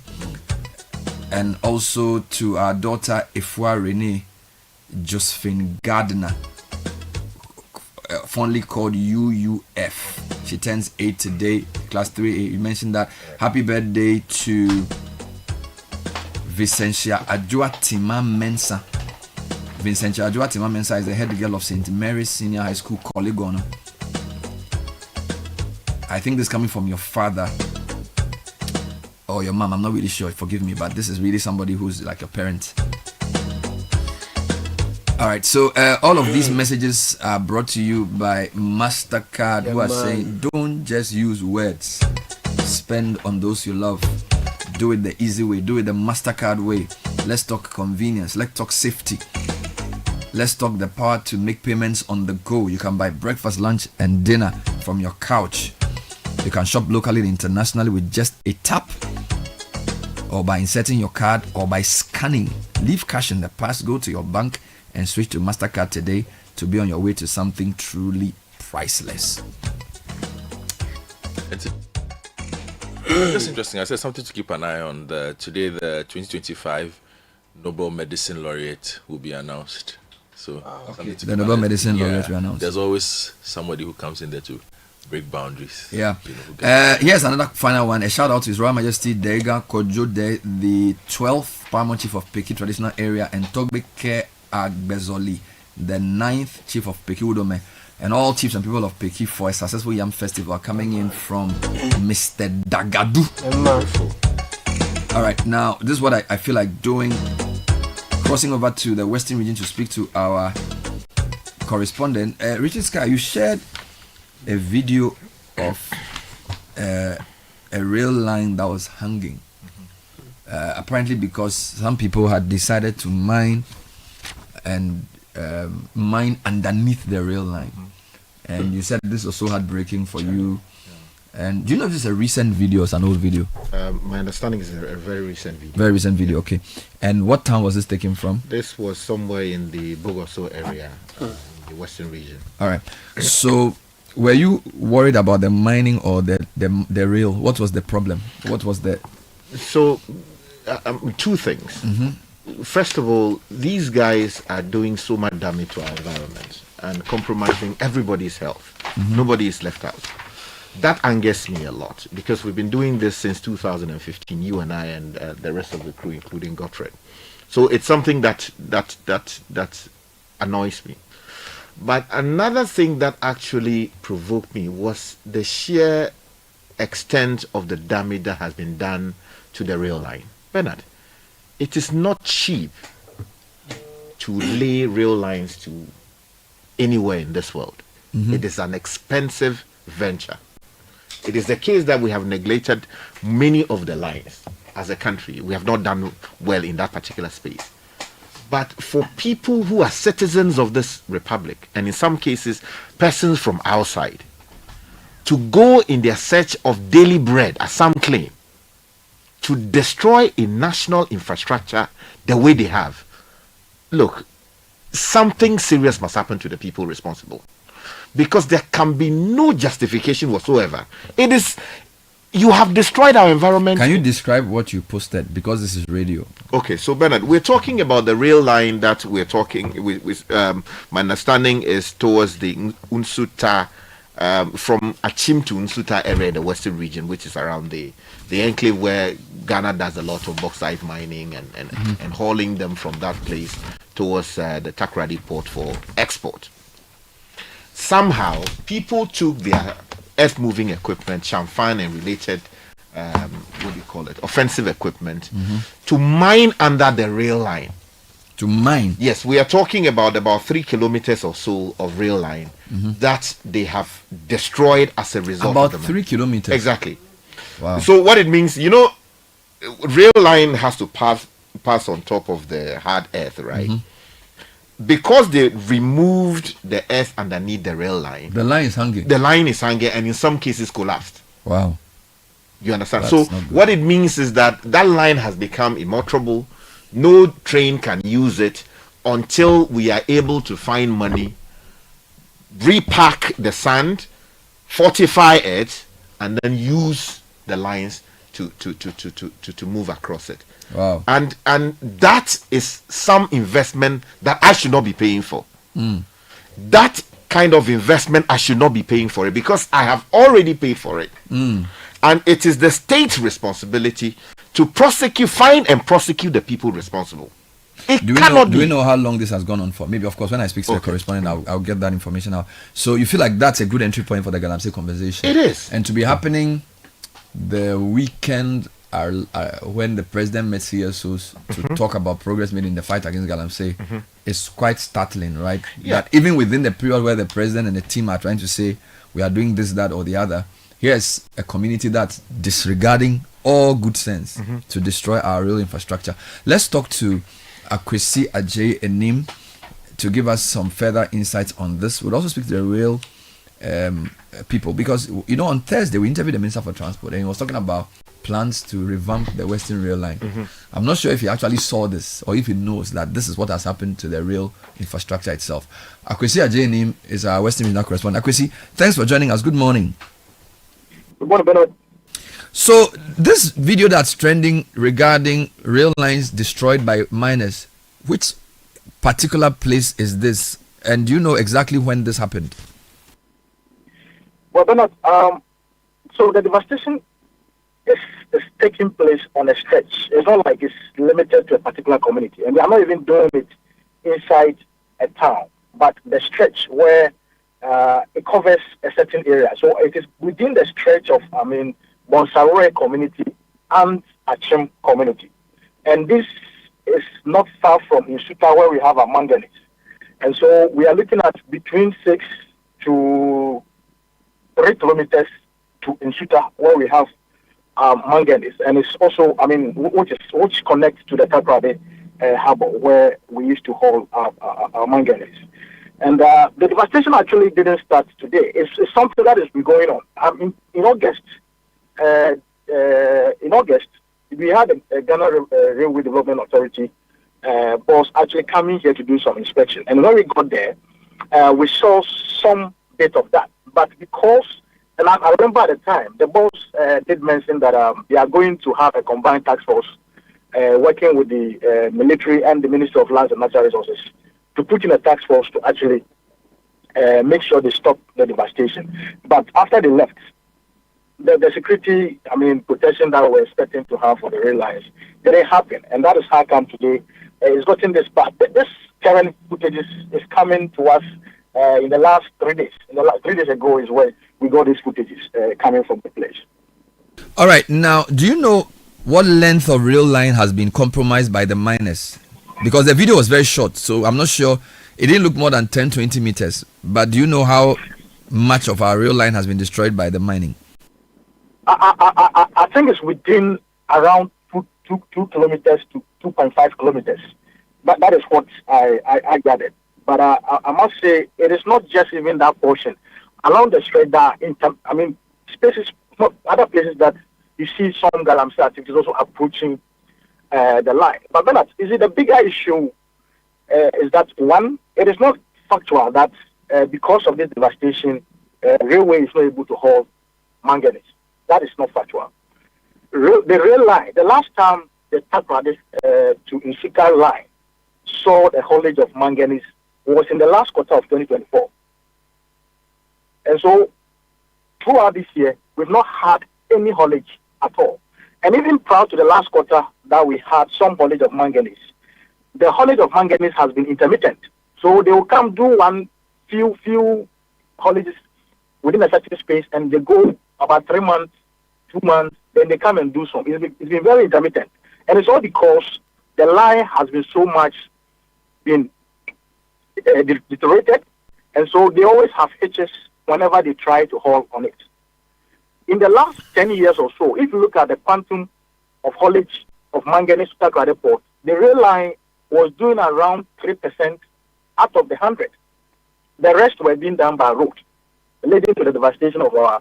So this 3%, is it because the line is not functioning, or the rail coaches themselves are not available, or the company just prefers to use trucks? Why has rail which is a cheaper and more sustainable way of conveying minerals, accounted for only 3% in the past 1 year? The main reason is what you answered in the first part of your question. The fact that they don't have the capacity. The rail line has been so much iterated that it is not able to do the haulage that the companies actually expect them to do. They don't have the capacity to haul. The lines easily breaks down, small time, they record what they call the derailments. They just go overboard. And so they are not able to do that. And that is why they actually give it to the haulage trucks. In fact, if you talk to the manganese and bauxite, they will tell you it costs much. I mean, it's more expensive to haul by road than the rail. It is quicker, and then the cost is also very much down compared to road. But over the years, we've allowed the railways to actually deteriorate. And if you have a line fallow for months, for years, people also find other use for the land, although it is not. All right, Akwesi, I want to clarify something. Is it the track that's not working, for which reason the company is not using the rail, or it is the rail vehicle that is on the track? Do you answer my question? Because I don't know the terms. I get you. Is it the line that the thing is like? Is it the road or the car? That's the question I'm asking. It's a line. It's a railway. It's a railway. The railway itself, which is okay. That's it. It is not in good condition. Remember, the previous administration, somewhere in 2022, tried to reactivate the Takwa, even the passenger service, and it was the same old narrow gauge that they reactivated. In fact, as we speak, if you look at what the government tried to do to build a new standard gauge line, that standard gauge line has never been operationalized because it's not been completed. If you take from Takrady to Manso, which is around 22 kilometers, that is what they've been able to do. But even the 22 kilometers, there are portions that are still having intersections of the narrow gauge. And so if you take the 22 kilometers of the standard gauge that they've done from here, that's Kojokrom to Manso, you can't even put a standard gauge train track on it to go there because I'm told it's about 95% complete. Therefore, it cannot actually have any standard gauge train going on it. We've had a standard gauge train sitting at Takrady Port since 2016. And when they even tried to reactivate the passenger service, they couldn't use the standard gauge train because the line was not ready for that. And so it is the same old narrow gauge line that we attempted to use for the passenger line that recorded several derailments and it had to be stopped. And it is the same old narrow gauge that the bauxite manganese has been using. And it is in very bad shape. That is why they are not able to frequently haul. Okay. Again, they also have issues with maintenance. They record frequent breakdown and they don't have money to repair. So there are two issues. The line is not good, even when you have a good track to go on it. And besides that, they also have maintenance challenges that they are not able to actually fix. Hence, okay. So now, on the line not being in a good shape, what percentage of that can we attribute to Galamsey, and what percentage can we attribute to other causes? Since you've already given me the history of this line, so the inability of the company to use the line because it's in a bad shape, is it predominantly because of mining, or the line itself is old and not good, for which reason the company uses only 3% of it for its haulage? But I can tell you that, we haven't recorded any instance where a train carrying bauxite got to a point, and because of Galamsey, they were not able to continue or progress to their destination. And so there's no way we can attribute Galamsey, encroachment on the lines as the reason the Ghana Railways Company has not been able to haul manganese over the years. They are able to do this. The current devastation happening in the last 3 months that is transporting to this point is happening because we've left the line abandoned, idle, And so people could even approach it without anybody even being concerned because they are not on the rail. All right. So, all right. So, but I think we need to also clarify that the fact that the line is not working or has had issues does not necessarily what's the word I use?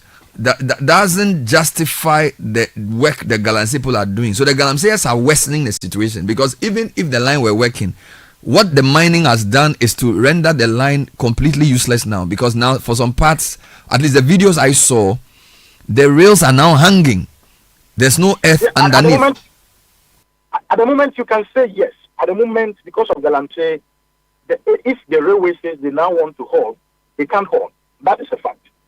But I'm saying that at the time that they were hauling, we didn't have a situation where you could say that at a point in their haulage, they came across, Galamsey operation taking over the line. For that matter, they could not progress. Good. We don't have that. So you're saying that the last time they hauled was October 2024. At that time... No, yeah, it was December, the last... December 2024. The last date the haul was 11th December 2024.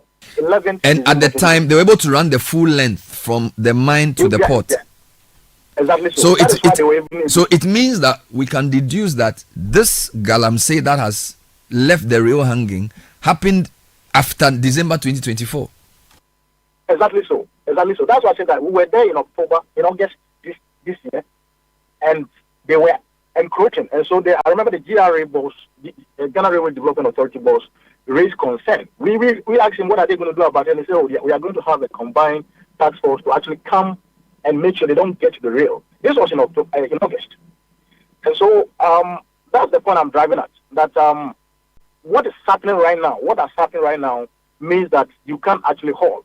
But prior to that, we had a bauxite company, able to use the tracks to haul until the railway itself lost capacity to actually haul.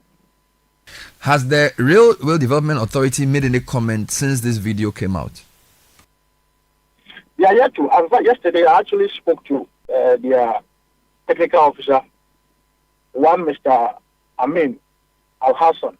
He's the director of quality planning and research, and he told me that they are very much aware, and they actually saw it coming in August. But the question is, why didn't they act up to date? They're saying that they will take steps to look at it, but I think they are a bit reluctant and that slow because already they are not even working. For months they are not working. But if they were actually hauling, that today they had actually gotten some bauxite into their trucks and they were about moving, and because of that they cannot move, then it would have been a concern. I get you. Thank you, Akwesi, for speaking to us. Akwesi Ajenim is our Western Regional correspondent. At Access Bank, rewarding our customers is at the heart of what we do. That's why we've introduced the Rewards by Access, a loyalty program designed to add value to your everyday banking experience. Whether you're shopping, traveling, or handling business expenses, every transaction you make with your Access card brings you closer to exclusive benefits, premium privileges, and personalized rewards, all tailored to suit your lifestyle. Points earned through your card transactions can be redeemed seamlessly at any of our merchant partners nationwide. So whether you're a frequent flyer, a regular shopper, or managing daily family, personal, business needs, Rewards by Access ensures you get more for every spend. Visit loyaltyrewards.com, actually loyaltyrewards.ghana.accessbankplc.com, or call 0800 004 for more details. Please kickstart your day with the irresistible chocolatey goodness of Twitsco, enriched with NF-Forts. That's a combination of energy-boosting minerals and vitamins, including B vitamins, vitamin C, D, iron, and many more. It's going for a cool rate of 2 Ghana cedis. Treat yourself and your little ones to rich, delightful, chocolatey taste of Twitsco. Power that dream. Simply mix water, add milk, stir, and enjoy. The kids can't get enough of it. Why wait? Head to your nearest store and grab your Twitsco. We have different varieties app for grabs. Trisco, power your dream. This advert is FDA approved. Now, the board, executives, and staff of Societe Generale Ghana wish our cherished customers a happy customer service week. At SD Ghana, you are at the heart of all we do.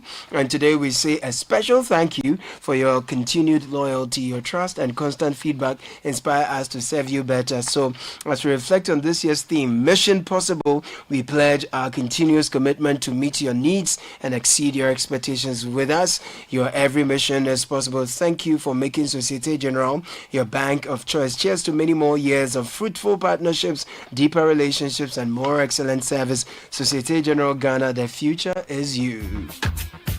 Let's talk Young Vita infant cereal with milk is making feeding time for babies 6 months and above easy with sweet, delicious flavors. We have rice, wheat, and maize and wheat. Baby gets a variety of cereals. Young Vita infant cereal is enriched with Nutri-V, which contains 16 essential vitamins and minerals, including zinc, iron, and calcium.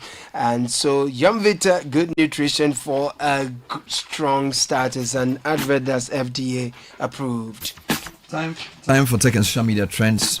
Edwin Kokofi is joining us with that, and it's probably brought to us by Telecel and First Bank Ghana. First Bank Ghana is rewarding you for smart banking. Just go online, download the First mobile app, or use *894# for your everyday transactions, and you stand a chance of winning a cool 500 Ghana cedis every single week. How cool is that? We're rewarding smart banking. So get the First mobile app or *894#. Use that for your everyday transactions. If you are not a customer yet, initiate the process with the same app, First mobile app, or dial *894# and you're good to go. If you have any questions, please call 0596 921 921. First Bank, you first. Edwin Kokofi is joining us with a whole list of trends and tech news. Welcome. Thank you very much, Bernard. So it was a huge football weekend, and we can't go without talking about our Black Stars players who made a huge impact. Antoine Semenyo, started off the weekend, scored 2 and assisted 1 for Bournemouth as they came from behind against Fulham, and he has 6 goals, 3 assists in 7 matches in the Premier League this season. His first goal was amazing. It was brilliant, a wonderful individual goal. Yes. Yeah. Solid. Magnificent. And then Kudus also scored and assisted. Yes, Kudus scored and assisted. It was his first goal for Spurs, and he also did a straight So back now celebration. on the league table, Semenyo has the second most goals. Second most Kudus goals. has the second most assists. Yes. And there's even Doku, who is also Charlie. The Ghanaians are doing well. We should bring Doku to play for Ghana. Well, speaking of but the coach should be wild, though. Because Charlie, you can't have Semenyo and Kudus and be losing to drawing to Chad. Charlie, how can you have Semenyo and Kudus and draw to Chad? We have some of the best players on the continent. There's no way we shouldn't be qualifying for AFCON or winning. It was sweet. To be able to score from that angle. I mean the guys get past those defenders, and then. So who are we meeting next? Ghana. With Central African Republic. Away or home? It's in Morocco. Oh, neutral. So it's away. It's if away, but them, There's no Africa. You think they are coming there to just play? They can't qualify. They can't qualify. Yeah, but that doesn't matter. They have national pride. Chad couldn't qualify. We couldn't be there. That's not pride. Otto. Well, speaking of the Ghanaian players, there was also Fatal Isahaku who scored for Leicester City. Thank you. And he almost scored from the halfway line. Charlie, that's my boy. The Leicester City fans love him. I hope he's been invited for the Black Stars. Yes, he is in the squad. He's actually one of our best wingers. Yeah, it's good. I saw some goal too by Kamaldeen. But let me ask you a question. Why are we getting better wingers these days? You know, traditionally Ghana has had good midfielders from the ACN days. But it looks like now Fatal Isahaku, Kamaldeen, a lot of them Kudus, from Osman Bukari and Nyama Joseph. Yeah, Painter. What's happening with our wing play? Is it like a new era of wingers? Is it the coaches? How come? Because you used to have very good midfielders. Exactly. I think coaching has to do with it a lot, because there's more emphasis on goal scoring. There's more emphasis on wide play. There's more emphasis on flair. Speed. So and we are getting lucky with the talent we are getting as well. We do have quality midfielders, but a lot more wingers are being discovered, because I think that's what teams are going for now. They are focusing a lot on offensive play. So who can score, but who can also score, be quick with the assist, who are quick, who can beat players, and we have a lot of those. Have So we not always had good, wingers? No, we've had, when Siki Akuno, we've had the short boy who was in our if you take our World Cup history, the from small boy, 2006, Chico, we were calling him Chico. No, Yeah, he was a winger. All of these people. From 2006, the Black Stars has been built on Apia, Asian, Muntari. So if you say it's midfielders. Yes. No, 2006. From 2006. Yeah, but we've always had very deadly, wingers. Not in this number. Siki Akuno, 11. Our focus when looking for wide players used to be just pace. Yes. Now we are looking for goal scoring. We are looking for people who can assist as well. So that's where a lot of these players are emerging, are being discovered. So wonderful work. Apart from that, in football, Barcelona, they lost 4-1 to Sevilla, which was very surprising for a lot of people, given their form. Last week Real Madrid collected 5-2, so Barca collected 4-1. Yeah, so Lewandowski missed the penalty in that game. That could have made, that could have leveled things. Some people say because Yamal didn't play.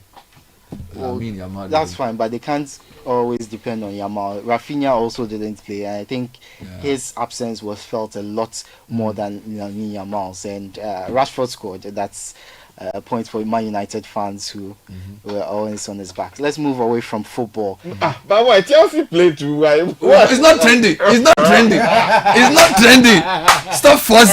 Stop forcing your agenda into the trends. Stop forcing your agenda into the trends. Massa, make progress.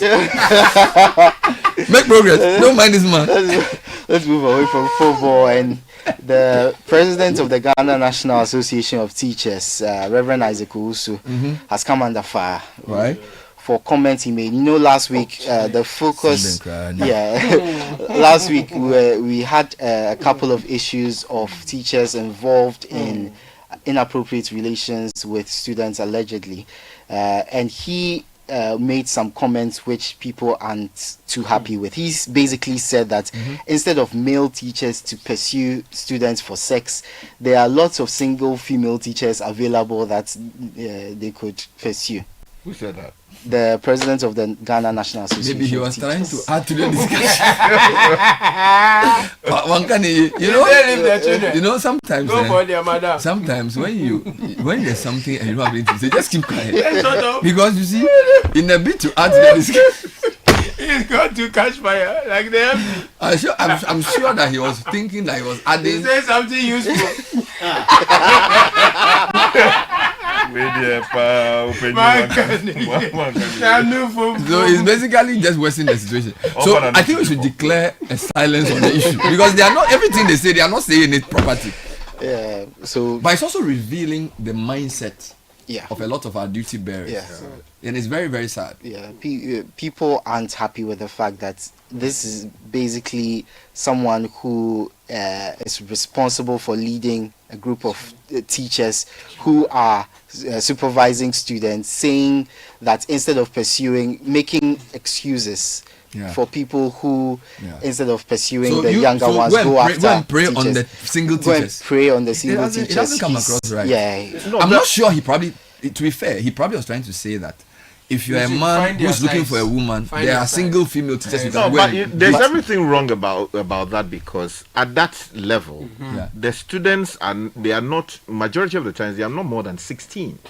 No, he's not talking about marriage. He's talking about maybe. I think this guy. I'm not justifying what I'm just saying that from what he said, he could be trying to say that if you are looking for a woman, go for the female. Go for your age or something like that. Size. But it didn't come out right. Just it's like saying, why are you going for teenagers when there are women who are teaching, who are at marriageable age, who are not married? The counterpoints people are making is that the people who are going after the students, a lot of them are already married. But we don't know this. No, at least one of them. We don't know this. I think the point is that if you're a single teacher who is ready for an amorous relationship, find somebody your age. Don't use. So that's what he ought to have said. You see, so let's just let's not the female teachers today are not looking for colleague teachers. So let's extract that wisdom from what he said and move on, because the guy. You know, it's not easy. And now when you say anything, you replay it.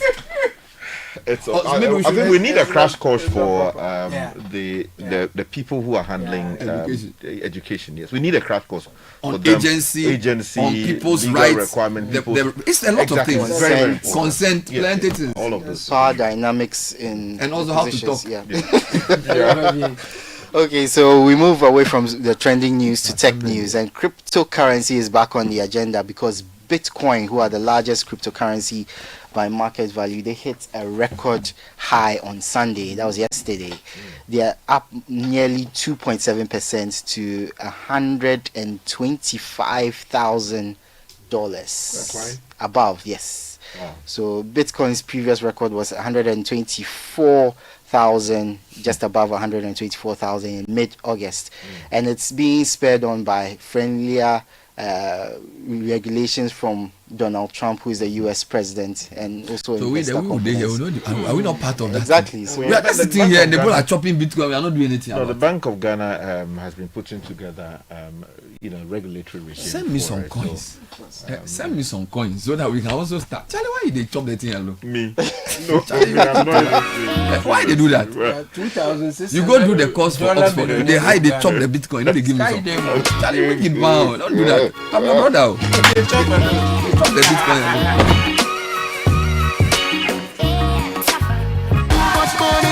There is small money, there is big money, and there is too much money. Telecel Too Much Money promo is here. Dial *500# to opt in. In the Telecel Too Much Money promo, you can win 100 Ghana cedis cash in the daily draws, 20,000 Ghana cedis in the weekly draws, and 1.2 million Ghana cedis in the grand draw. That's 1.2 million Ghana cedis. Simply reload airtime to end points to stand a chance to win. Dial *500# or visit the Telecel Play app to opt in now for the Telecel Too Much Money promo. Terms and conditions apply. Telecel, connecting energies. This promo is regulated by the NLA on the Caritas Lottery platform. You're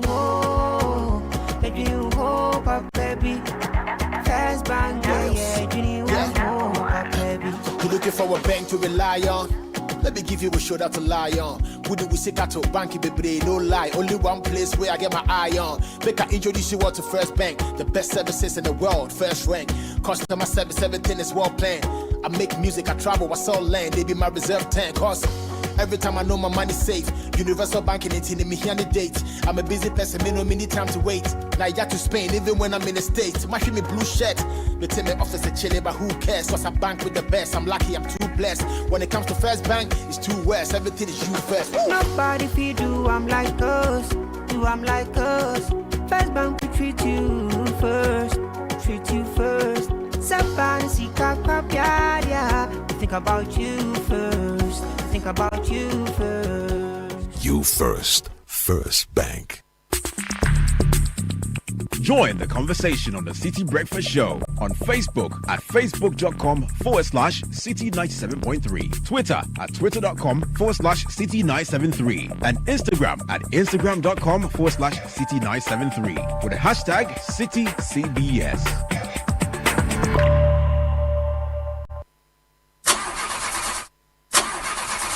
Charlie, not again. And I need to return this car by Friday. No money and payday is 3 weeks away? How do I fix this? How? Bank loan, account setup, long process. Nah, forget it. Let me see if Fafa can help. Yes, Fafa from Bank of Africa can sort you out fast. From engine repairs to school fees or side hustle support, Quick Fix Loan from Bank of Africa is here for you. Call 030-224-9690 or chat Fafa at boaghana.com and take advantage of the Quick Fix Loan for salaried workers, offered at an unbeatable interest rate with no cash deposit required. Promo runs from now to 31st October. T's and C's apply. Hey, Fafa, wait here. Papa. Bank of Africa, as strong as a group, as close as a partner. Hello! Hey! What man? Red recite ho! No way! Nexus cable metal iron one out to the biomo. Nexus cable metal fossil. At a flexible. And a conduit cable 5,000 cities Rukobiara or 1Q distributor. And I want retailer Biara. Joe receipt. And I invoice. For who phone? Let your invoice and I receipt a picture. Fuck WhatsApp numbers 055 255-7781 and 053-101-8643. dana. Obeye sika. Wo mono do. Na senyi phone edi botwa we voice picture. E botu use to distribute na any phone no. Let's send we voice. Dem mom sika na. Obaba wa phone no do. So Nexans cable. Or ISO certified. Made in Ghana papa bi. So we voice ko WhatsApp number see there. Na WhatsApp Rebecca cashback. Radio more Nexans cable metal. Electricity no get leg. It be Nexans cable metal cable the carrier. Hey, El Chamano, I agree to. I make you. Salary them pay last week. This week no, it finished. How? But don't you have GCB mobile app? Just request a salary advance. You will get it in 30 seconds. Gosh, it just dropped like it's hot. Get up to 80% of your salary anytime with the GCB mobile app at the lowest interest rates. Switch to a GCB salary account now and payday can be any day. Download the GCB mobile app on Google Play, App Store, or Huawei App Gallery. T's and C's apply. GCB Bank, your bank for life. When the current must flow, when the lights must stay on, you don't gamble with cheap wires. You need safety and quality you can trust. That's why Ghana chooses Tropical Cable, the name that powers homes, builds cities, and drives industries. From low voltage cables to construction, mining, real estate, and homes, Tropical Cable is the #1 choice. Tropical Cable is a proudly 100% Ghanaian owned cable manufacturer. The first to manufacture flame retardant low smoke cables in Ghana. Flame retardant low smoke cables means Tropical cables don't catch fire easily. Tropical Cable is also certified by Ghana Standard Authority, endorsed by Energy Commission, electricians and contractors in Africa. Tropical Cable. Top Preco. You can't tell what your baby will become or what his interests will be. But you can help her get a strong start with good nutrition. Yum Vita, made with the goodness of milk, plus Nutri-V, is a delicious, nutrient-rich cereal for your baby. Oh yeah, older ones love it too. Give your baby good nutrition for a strong start. Yum Vita is available in other yummy variants. Yum Vita, a delicious way to grow. This advert is FDA approved. We asked Ghanaian business owners what they want from Old Mutual. I want insurance and pension solutions that will protect my employees. Your business growth is our business. For 180 years, we have partnered with businesses to protect and grow their most valuable assets. From tailored group life assurance protection to affordable pension plans, we've got your business and your employees covered. Contact your broker or call Old Mutual on 0509-551-609 today. Old Mutual, do great things every day. This is the Citi Breakfast Show. The city's biggest conversation. The Citi Breakfast Show. Rise above the noise. Tell me where you gonna run go. Yeah, I be some hair. Unleashing the power of relevant radio. This is Citi 97.3. Tell me where we gonna run go. When them say we have to pay for the oxygen we breathe. Answer me now, Mr. Big Man. You know to say everybody want to go and go off for it. A simple life. It's all we want to live. Give me food, give me clothes, give me love, and give me shelter, shelter. Simple life. It's all we want to live. Give me food, give me clothes, give me love, and give me shelter, shelter. Yeah. Wouldn't if you hear me, please. This is when you sang me, I sing from the deep. Down in me, I tell me, I feel like the weep. 8:20, you've been planning and waiting for the right time to make your move. Well, Stanbic Bank rates have dropped, and this is the time Take those bold steps to fund your dream with a Stanbic personal loan, vehicle loan, consumer finance, solar loan, home loan, or credit card. Be unstoppable with Stanbic Bank. Visit stanbicbank.com.gh to get started. Now, have you ever imagined owning your dream house and paying within 5 years with absolutely no interest? On top of that, driving home in your very own electric car with about 300 kilometers of range? Well, it's no longer a dream, it's the magic of Afro Arab Properties. We're best known for building the most affordable, accessible and quality homes in Ghana, rewarding our clients with amazing extras from 1, 2, 3 and 4 bedroom homes. Afro Arab Properties has you covered. We have houses at prime locations like Manet, Spintex, East Legon Hills, Santor, Ashaliboche, Tema Community 25, Old Ningo, Amasaman, Apollonia, Maijo and more. Call Afro Arab Properties on 0551 753 231 or 0244 109 144. Cowbell's always got you in mind, and we have two great variants. The Cowbell Premium, rich in essential vitamins and minerals, packs high protein of 23.1%. Available in various packs, 23 gram, 360 gram, and 60 grams. We also have the Cowbell Vita Rich, available in the handy 14 gram for 2 CDs, or the 360 gram sachet and the 400 gram tin. So whether it's premium or Vita Rich, there's a Cowbell for everyone. Cowbell creamy goodness. Happy customer service week from all of us at Zenith Bank. We extend a special thanks to you, value customers, for your trust, loyalty, and continued support that has culminated in Zenith Bank's 20 years of successful banking operations in Ghana. Our promise is to keep delivering exceptional customer service. Thank you for choosing excellence, reliability, and innovation. Zenith Bank, in your best interest. So the luckiest luck is everywhere. For everyone, grab your phone, dial *712#, choose option 1 to buy a ticket for yourself, or option 2 to buy for someone else. If you want the system to generate a lucky ticket for you, go with option 1 again. If you prefer your own ticket, go with option number 2 and confirm your payment with Momo, and then you will be in. Now, the online way is to head to theluckiestafrica.com and register. When it's time to pay, use Momo if you are in Ghana, or pay with your card if you are abroad. So the luckiest is back again. It's bigger and better chances to change your life, and that's how, in order to change your life, that's what I'm showing you. Go dial *72#, go with option 1, do 2, and then confirm with Momo. If you're abroad, use your card to do that. If you're in Ghana, confirm with Momo, and you're good to go. It's your golden chance. Hop on and let's get lucky together, because luck is everywhere. And here's something great for our customers of Enterprise, and for new ones also.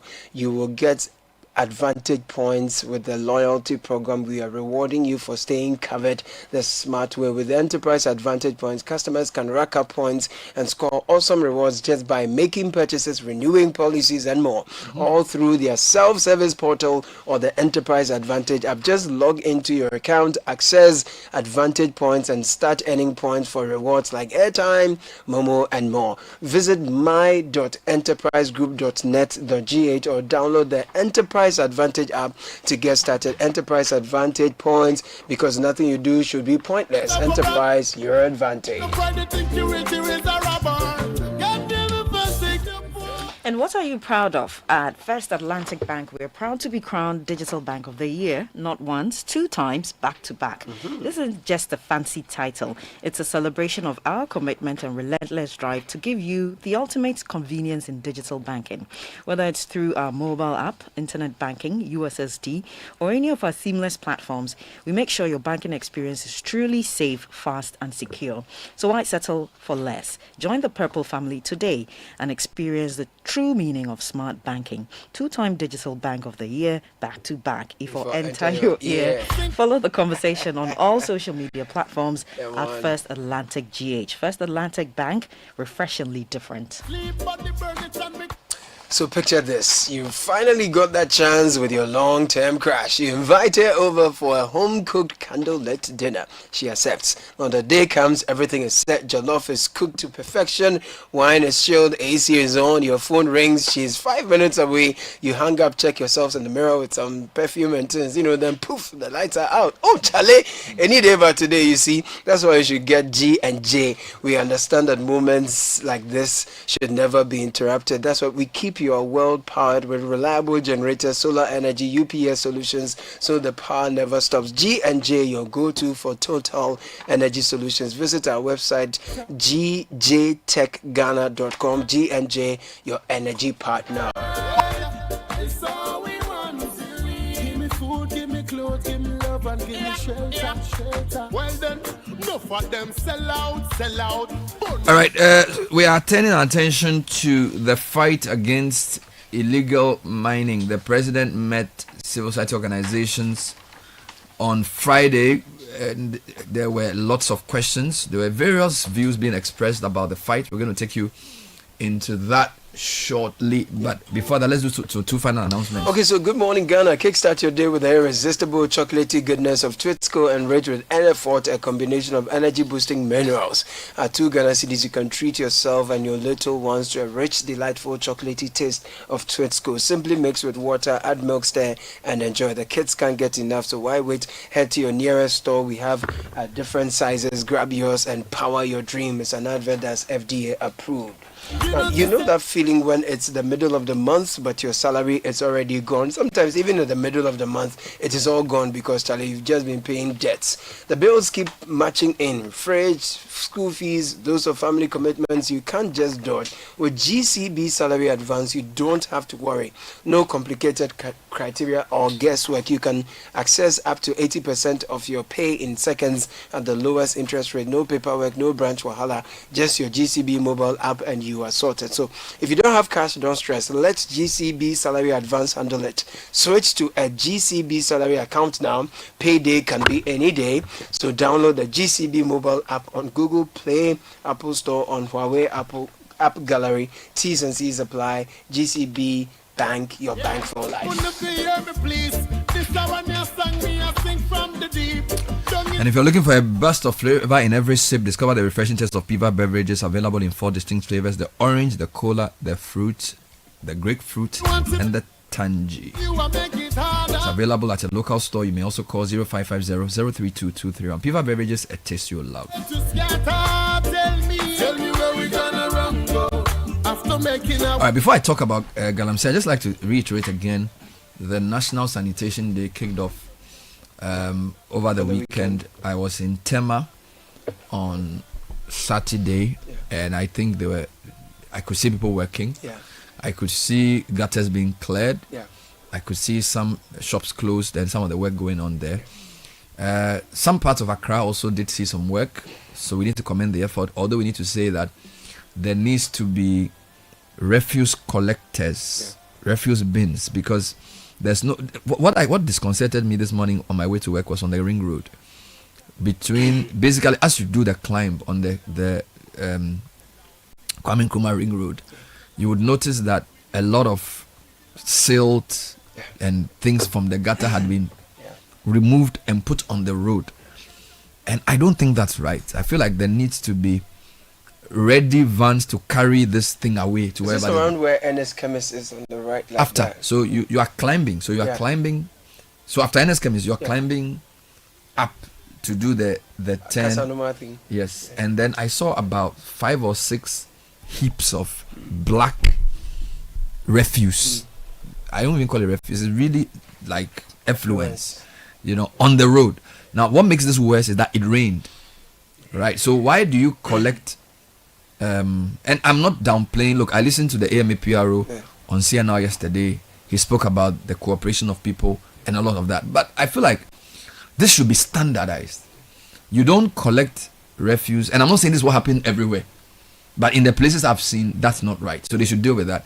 They should make sure they have enough waste conveying vehicles to ensure that this does not happen. But for a National Sanitation Day, it's a good start. Number 2, I think they should involve the media more. So the Fridays before the Saturday, they should remind all of us so we can make a bit more noise about it, to get more people involved, so that people can also clean their own frontage. All right. So even if you are not going to be part of the community cleanup, you can do your own cleanup that day. I think it's very, very important to use the media to because I'm sure a lot of people didn't even know what's going on. What they did was to send invitations. So almost everyone on Friday was inviting you, sending all the assemblies, MMCs. They were sending you invitations to the place. But did they have your phone number? Yes. So they so will how send. Come nobody send me. They will send messages to the editors and those they are in contact with. So I got messages from, say, the MP, the mayor's office here and there, Tesano, the Okaikwe Central. They will send messages inviting you to cover. I think what you're saying is the day before, even the week, they should spread themselves across the media platforms and be talking about it, raising awareness, instead of just inviting the media to come cover the process. I also want to also urge citizens to get involved. So, for example, what I think we can do here is we can say that on that day, we will all come to work and also clean the front of our company, clear the gutter. Okay, I think that we should do that. You know, this effort of making our cities clean, we cannot leave it to the assemblies alone. And I really want to urge companies, communities, and individuals to really take it upon themselves. If we do this consistently from now till maybe next year, I think we'll see some improvement. Can I just add, I think it's a laudable thing that the national effort to clean up. But given that it's not the first time that we're embarking on a national sanitation day or cleaning exercise weekly, I think that certain gaps would have been anticipated. For instance, the collection of the garbage instead of leaving them along the gutters, etc. So I'm thinking, and also driving responsible citizens to participate. I think some of these gaps should have been foreseen and dealt with as part of their implementation before even kick-starting. So that's very important. Perhaps going forward, we will see that there are some of, solutions to some of these long-standing challenges with the whole... My only worry is that a lot of people seem to be going about their normal activities unbothered.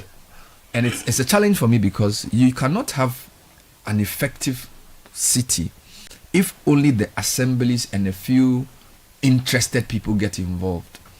I think all of us have a role to play. You get it? It seemed... a lot of people are very detached from this community ownership. A lot of people seem very detached. When I was very young in Medina in the Catholic Church, we used to do communal labor. You know, on Saturdays, maybe we're putting up a new building. We'll carry our implement and go in the morning. We would all work. When we finish, they give us food to eat. When I was in the University of Ghana in Legon Hall, there were Saturdays we'll do cleanup and we'll provide kinky, people will do it. I feel like that that spirit of community can be brought back. Okay.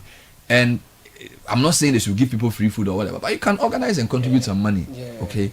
I see people doing a lot of keep fit and things. This guy is a Dansoman boy. He loves Dansoman. He's living Dansoman his whole life. I'm very sure he's concerned about the way Dansoman. If your new MC would go around with a megaphone and say on Saturday we are going to do cleanup. When we finish, there'll be some kinky to eat and share at various points. I think it's a good thing. Okay, because when we see good leadership, we follow. Okay, so I want to urge the MCs to use unorthodox methods. Go around, call the people, find a way of, maybe you can do a football match at the end or something. You know, something, get people, because when people are interested in what happens around them, the nation is booming. I think a lot of people have checked out. A lot of people have checked out. All they do is listen to the radio in a few minutes, send a couple of text messages, go to church. They're not really concerned about their communities, and I don't like that. One of the ways of defining the vibrancy of a community is people's involvement in things.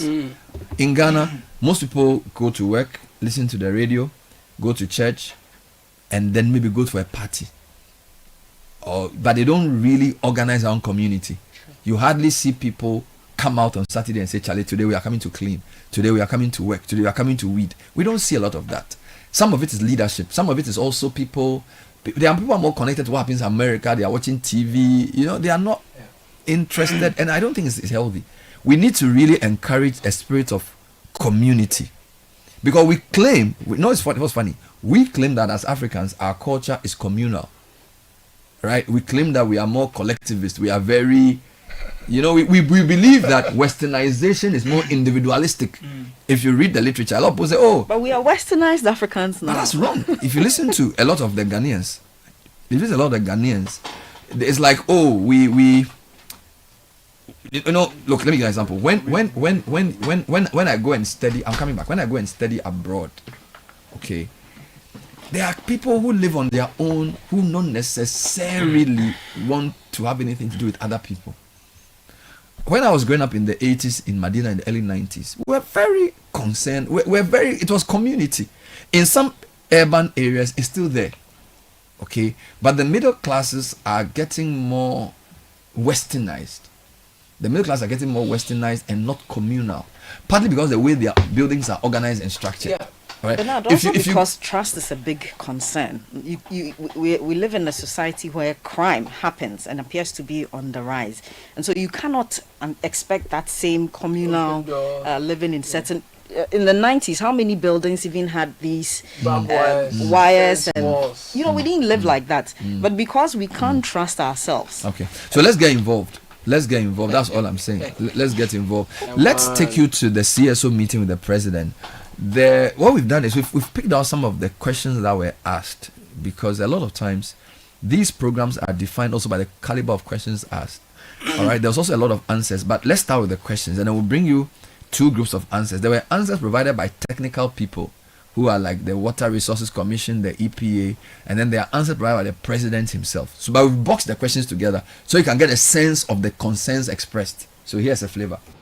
Share with us very definitive roadmap that would include key milestones and timelines and how we are going together.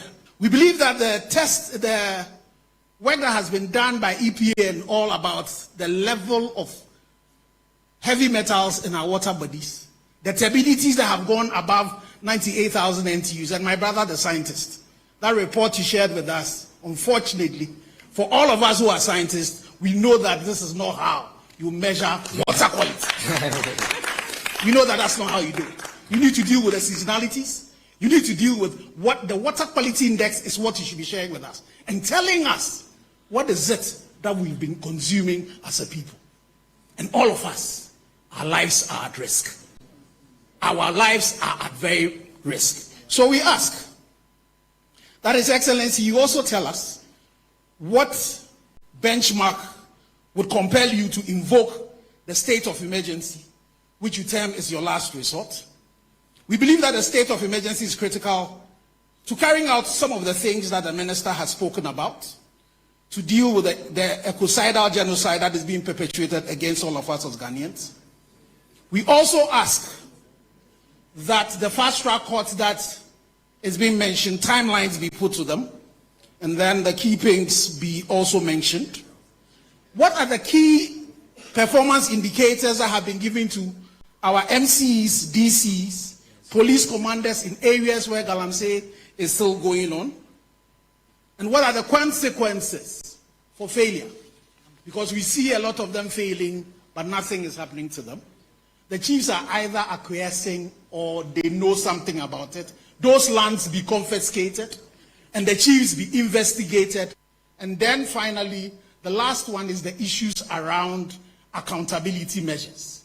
Ghana Water Research should be publishing the quality index of water that is coming to all the treatment plants. The president should also commission a group to be doing food quality tests and publishing that to all of us so that we are sure that we are not consuming poison. Mr. President, I state unequivocally that our nation is at war.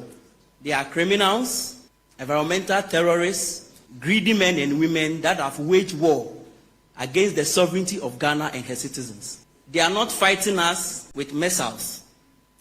They are not bombarding us with bombs, but they are fighting us, including generations unborn, with mercury, cyanide, arsenic, lead, and what have you. Where we have gotten to now, we have to make a decisive decision whether we are going to tolerate what is going on at the moment, or we are going to take a frantic action to arrest the menace of Galamsey.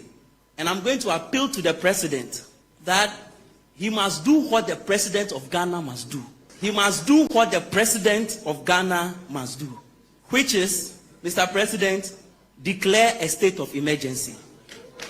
Mr. President, only you have the power to declare a state of emergency. And therefore, please, do it. In the name of God, and on behalf of the good people of Ghana who voted for you, we urge you, Your Excellency, to provide the following: clear benchmarks that will trigger a state of emergency, visible prosecution of kingpins, including those named in official reports, the establishment of promised fast-track courts, measurable performance indicators for local authorities and security services, protection for communities and traditional leaders who resist galamsey, alongside accountability for those complicit. Your Excellency, credibility is now as important as policy. Our people must see that no one is above the law and that economic expediency cannot outweigh the sacred right to clean water, safe food, and a healthy environment. We are with you in this fight, and so we beg of you and we urge you to act with courage and moral clarity. It looks as if we need more money, and I'm saying this for the simple reason that when I looked at last year's budget for fighting galamsey, it was about 10 million Ghana cedis. You guys allocated almost 50 million Ghana cedis to fight galamsey, and already we are seeing some results. Question I have: how much money do you really need to fix everything? We just want to know. And by the way, you have to be giving us updates as to how you use the money. So how much money do you really need? Because it looks to me 50 million is enough, and I'm seeing some results really, but we need more. Just outline what those 6 points are. And I hope it will be very brief. Just the outline. Okay, all right.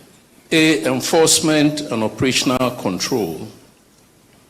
B, licensing and regulatory reforms. C, environmental recovery and public health. D, livelihoods and economic alternatives. E, institutional transparency and political accountability. And last but not least, the strategic intelligence and security.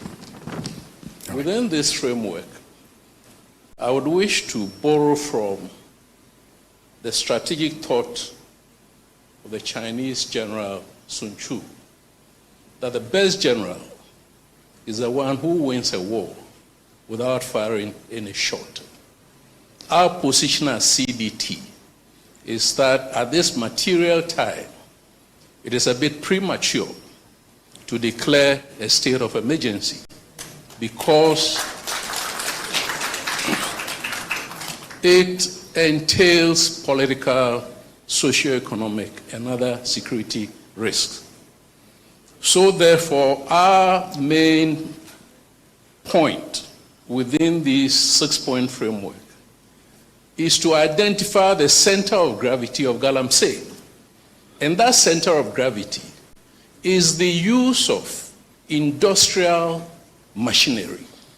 So therefore, the main effort, and I'm speaking in terms of military strategy, the main effort of the state, the government, against that center of gravity will be to eliminate the use of machinery, heavy machinery.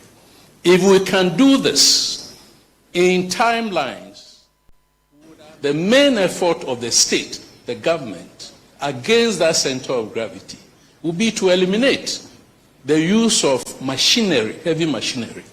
If we can do this in timelines, we would have reverted the issue of illegal mining to the days of Don Diego de Azambuja, when we were basically mining gold with basic implements.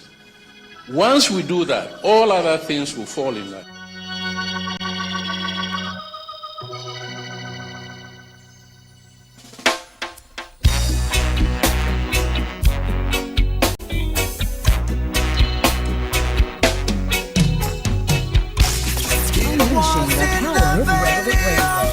This is Citi 97.1.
8:46. So those were a selection of questions asked by civil society organizations on the Galamsey. I think the summary is a lot of them were calling for state of emergency. A couple disagreed.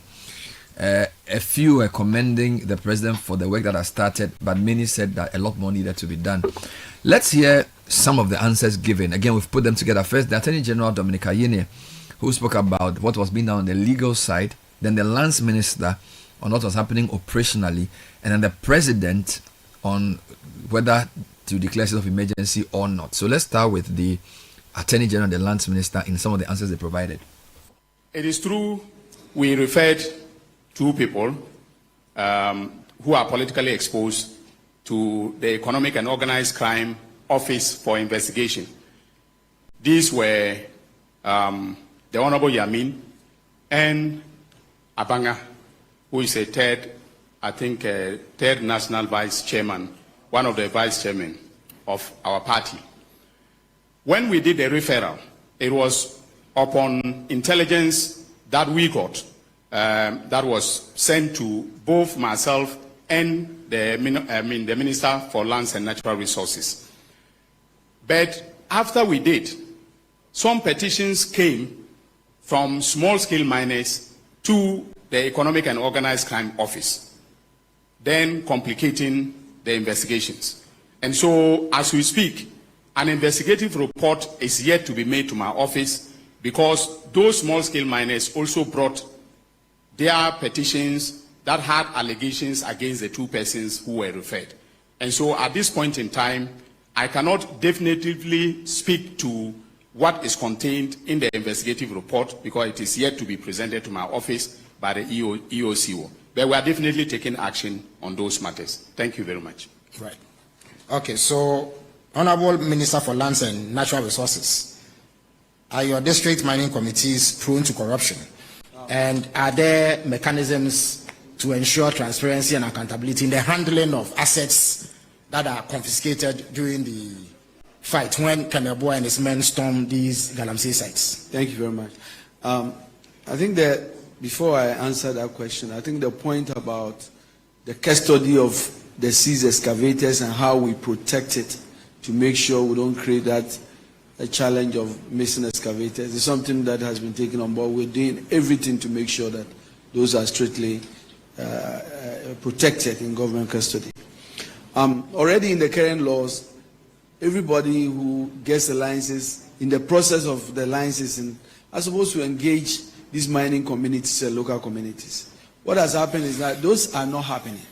You've had a lot of complaints about chiefs in these mining communities.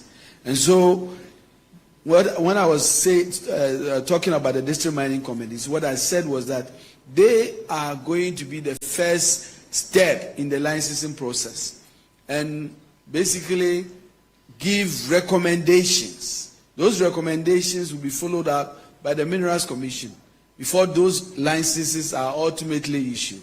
And so I think it's an additional layer which I think will be helpful to address those concerns.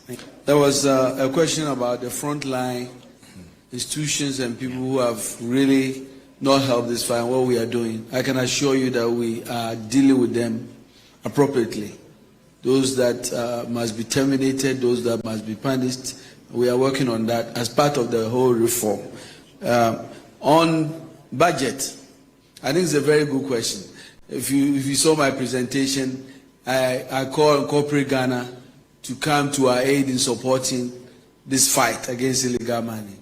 For example, if I give you how much is required to reclaim 7,500 football fields, probably the whole of Ghana's 1 year budget has to be spent on the Galamsey fight.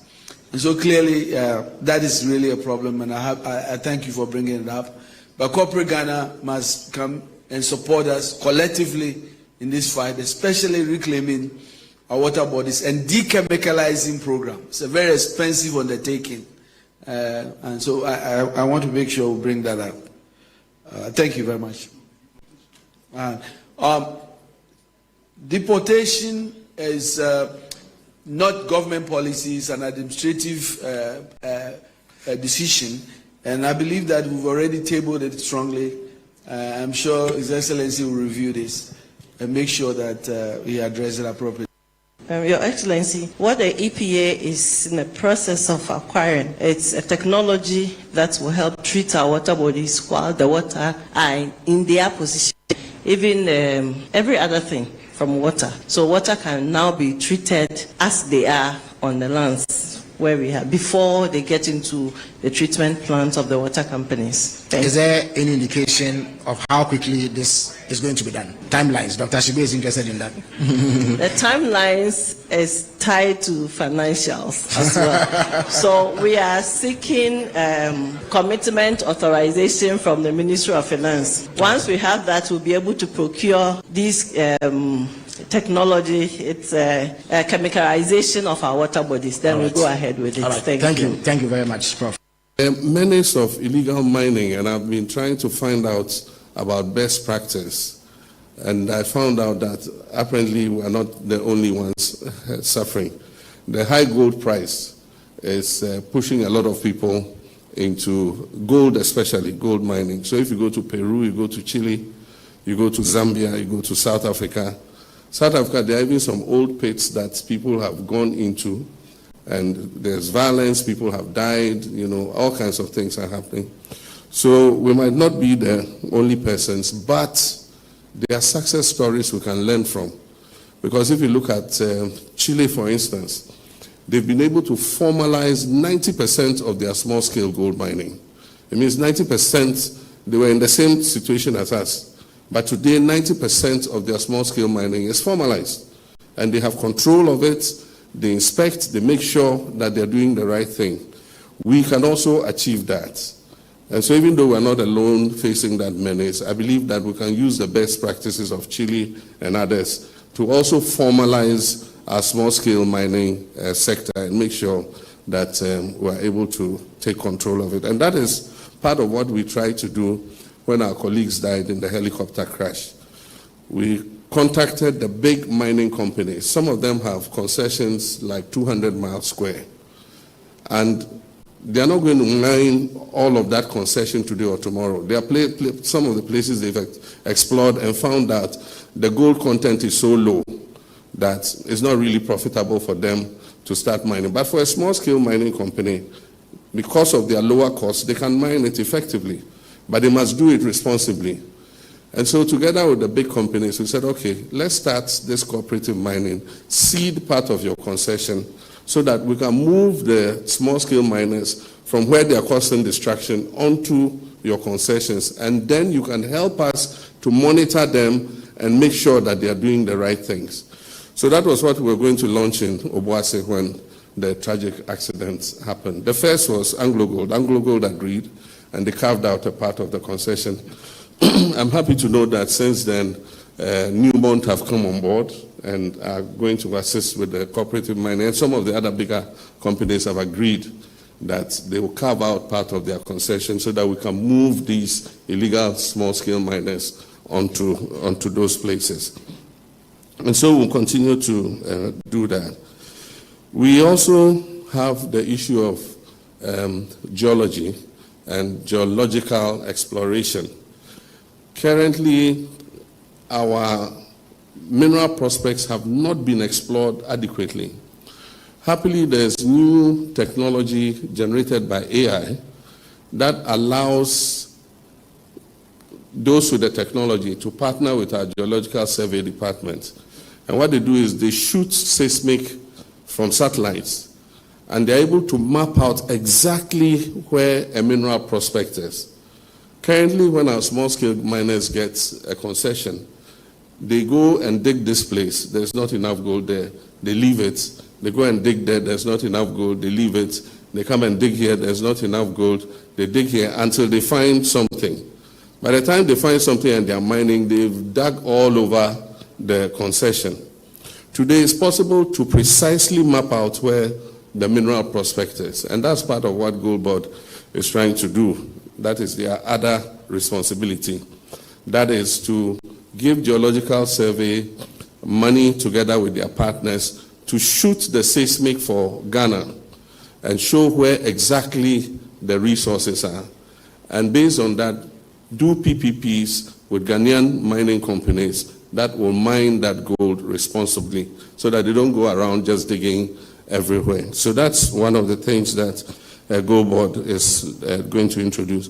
And this fits into their track and trace system, which they are going to launch, because we cannot export gold to the European countries because of LBMA restrictions.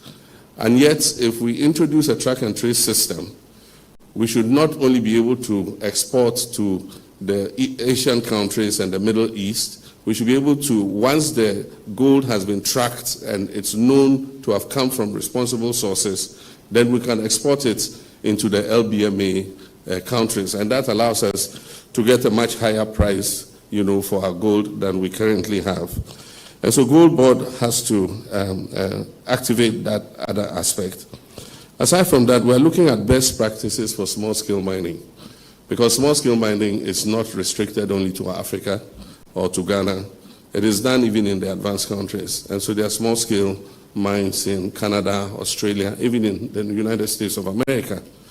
And that's why when I spoke the other time, I said that we're contacting some of them so that our Small-Scale Miners Association, could be sent to go and see that you can do this in a much better way than we're currently doing. Happily, we've trained a lot of geologists, we've trained a lot of mining experts. University of Mines and Technology has trained so many of our young people who have the technology and the ability to do so. And so the intention is to attach these graduates of UMAT to the district mining organizations, and they would help the district mining organizations to go and inspect the small-scale mining industries and make sure that they are doing the right thing. Normally what you do is, before you start, you must dig what they call a tailings dam to contain any water that you use to wash the gold. And so all the gold that you wash must go into the tailings dam and is contained. And after you wash the gold and you finish mining, you're supposed to cover the pits, and then after that, there are chemicals that you can use to clean and detoxify the water. I'll come to that in a short while. But like I said, it's not an event, it's a process, but we will never give up. It's a long journey, but we'll continue to work on it. I like that somebody raised that, what are we doing to the kingpins? Because most of those 1,400 who have been arrested are young youth who are looking for something to be able to look after themselves. And we'll prosecute them, we'll imprison them. But those who run those operations are the ones that we must be arresting and imprisoning, not these little boys. And so we need to change our strategy. We can arrest the boys and all that. And I think that even if we send them, they should be given a leaner sentence by the judge, a slap on the wrist. But those who must be given, there's no slap on the wrist. What's the least sentence? 15 years. 5 to 15. Yeah, so we'll catch these boys and we'll feed them for 5 years. Look after them for 5 years and discharge them. But like I'm saying, maybe we can look rather for the kingpins and deal with them in a major way so that we are able to get something on this whole thing. With regards to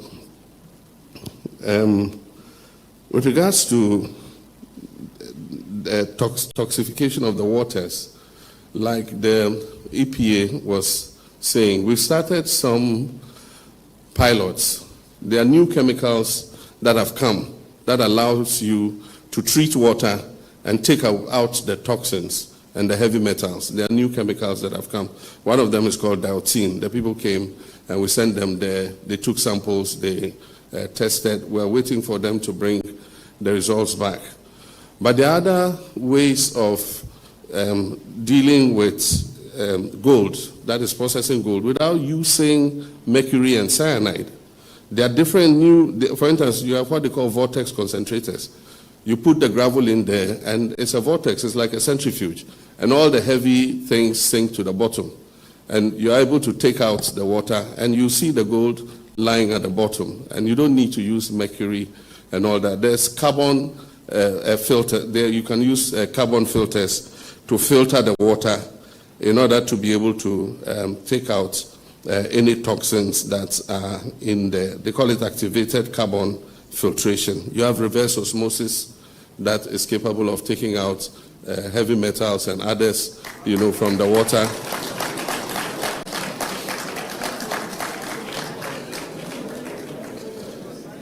So while we are fighting the menace, I'm also saying that we should uptake technology in order to protect our environment.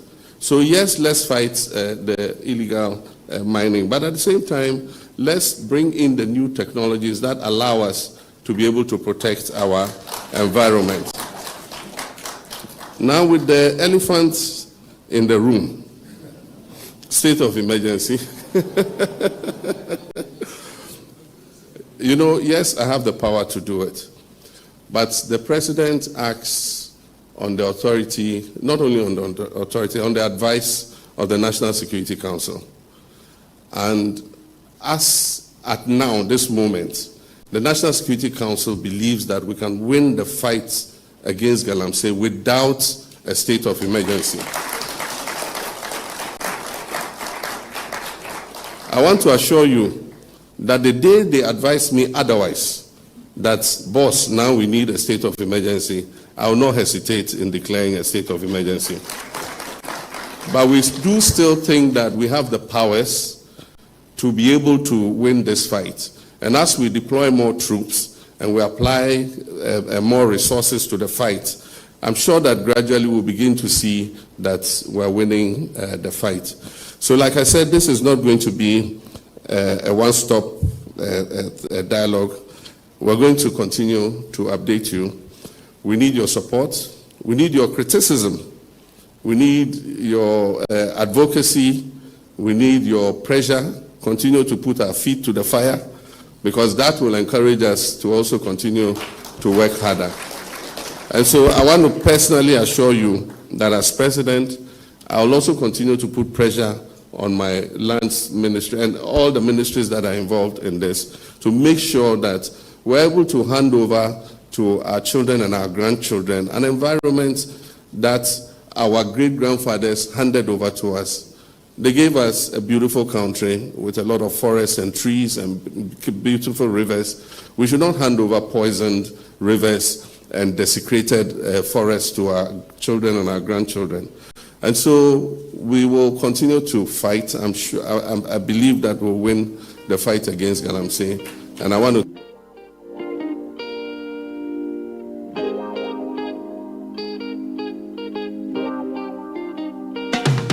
You're gonna walk the talk and talk the walk. You're gonna walk the talk and talk the walk. You're gonna walk the talk and talk. My brothers and my sisters.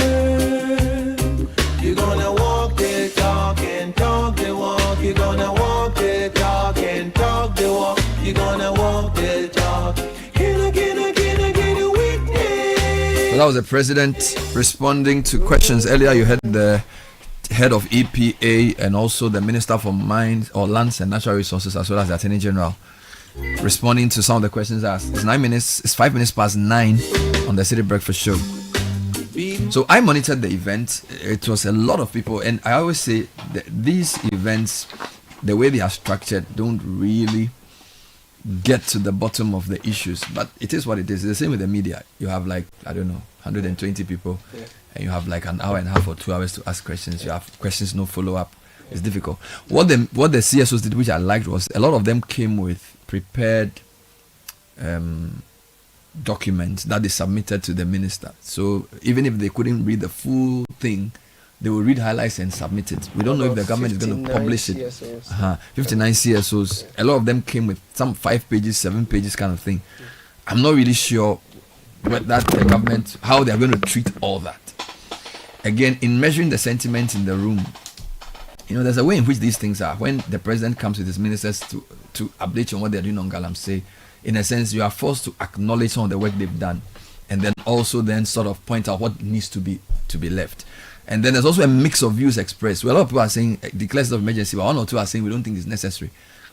The government doesn't think it's necessary at this stage, so obviously they would be happy that there wasn't consensus that everybody wanted state of emergency. So those are some of the things.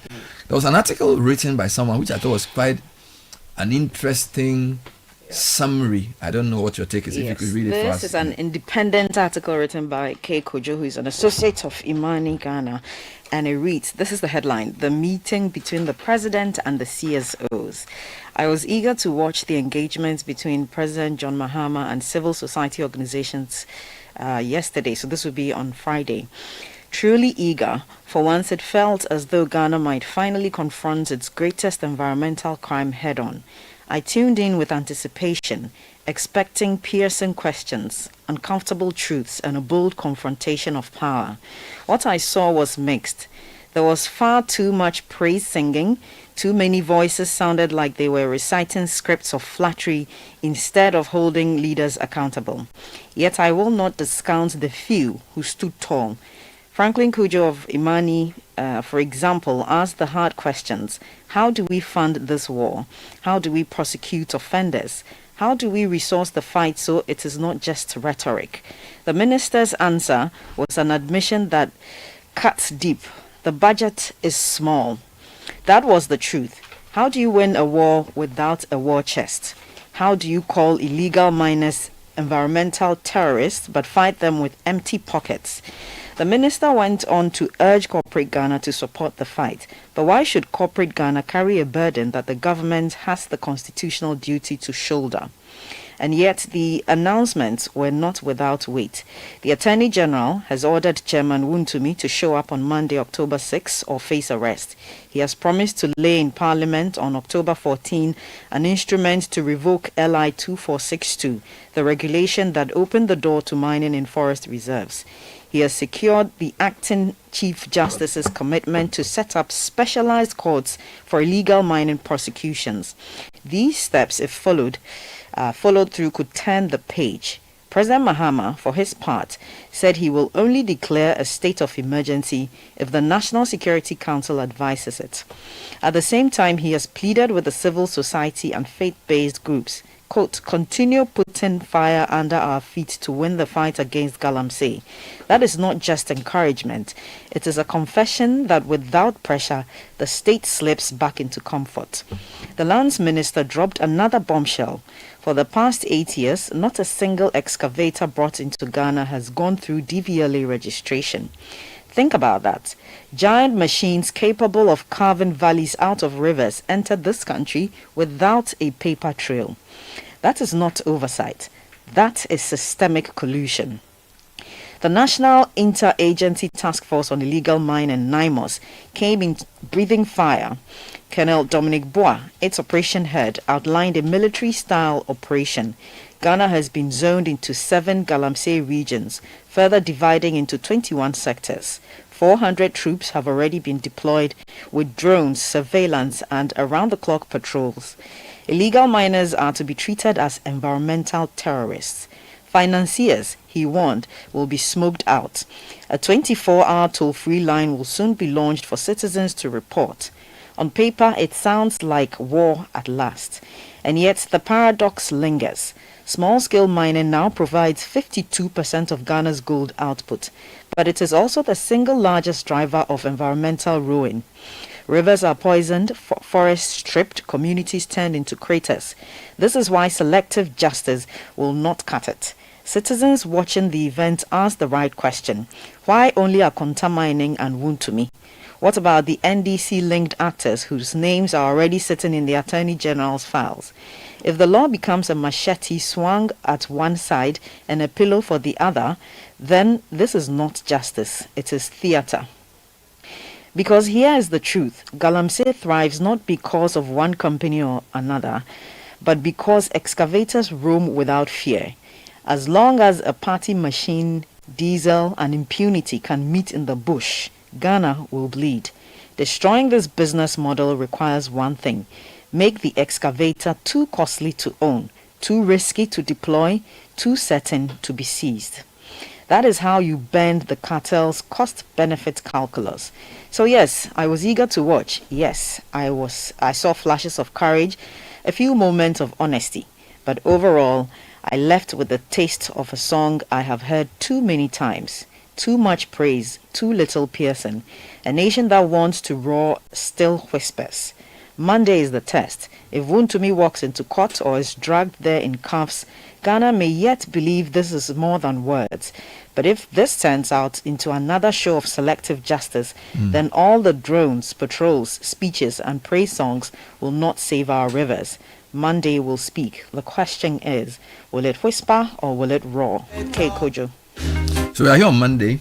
I think it was also good to see non-media people question the president, because a lot of times when we do media events, people take issue with the way journalists ask their questions. And with the praise singing, I think there was a lot more praise singing among the CSOs than there was ever with any media group. Because if you listen to the journalists a month ago when they met the president, we did it, of course, it wasn't a one-item press briefing, and also they didn't get the chance to get this type of I don't call it technical presentation. So there was presentation by the Water Resources Commission and other people. So somehow they had premised it to say this is what we have done. So the people were forced to say yes, we've acknowledged some progress, but in a sense it watered down the urgency of the issues leading up to this. I also need to say that the feeling that the government is feeling on the Galamsey fight, I believe, became much clearer after the media engagement. Sure. Because there were about 3 questions on the Galamsey which initially were not even answered. You get it? So during that media encounter, a couple of people asked questions. For some reason, the president didn't hear or he didn't answer. Then later on, he was reminded and he did answer. And then other questions came in at the end. And then when he started talking about state of emergency and how he never thought the Galamsey fight was going to be a short. Then people started saying no. The president's articulation on Galamsey left much to be desired. So if you notice, he did answer some questions pretty well. So then it's sort of the pressure for Galamsey took a new turn after that encounter. Sure. Okay, this is how I see it. So I feel like this one, the civil society groups had been pushing a lot. Watching the whole program, I don't know whether because the way governance is done, we have to see people answer their leaders. We should use that as the measure of anything. Because I feel like when you want to assess Galamsey, there should be objective benchmarks that we can all use. So for example, can we say there are 10 rivers which have been polluted by this amount? So by end of year 1, we want all mining in rivers to stop, for example. Number 2, by end of year 2, we want all the rivers which have been polluted to be at this level of MTU. Number 3, we want, just like some specific measurable things. Otherwise, it's going to be, somebody's concept of what I'm doing versus what should be done. You get it? And then we keep arguing about state of emergency or not. Maybe we should craft specific things we want to see. All right. So as we talk today, rivers are polluted.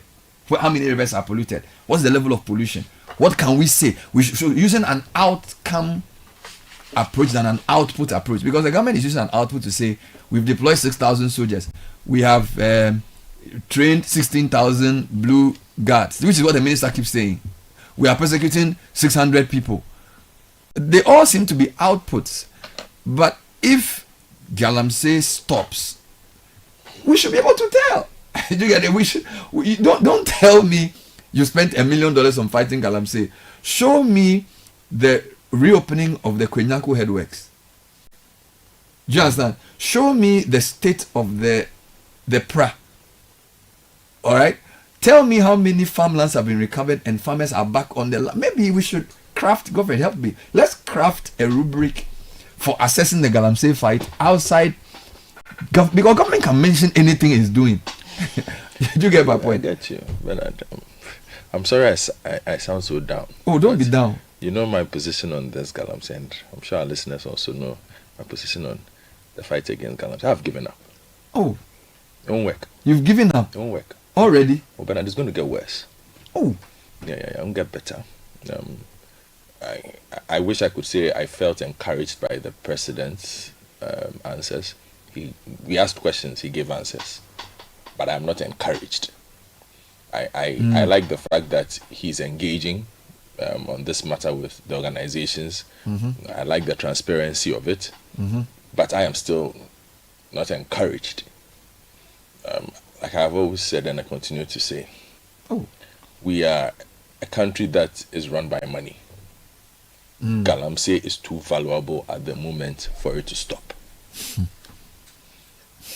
Nothing else matters more than Galamsey at the moment to the people who benefit from it.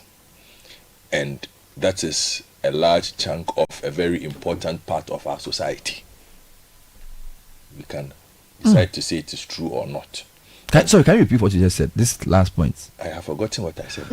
No, you said Galamsey is too valuable. Then you explained it. I wanted the explanation. Because it is very important to a certain part of our society who hold the control on whether it stops or not. And it is not going to stop until they are satisfied that they have gotten the most out of it, or until something else becomes more valuable.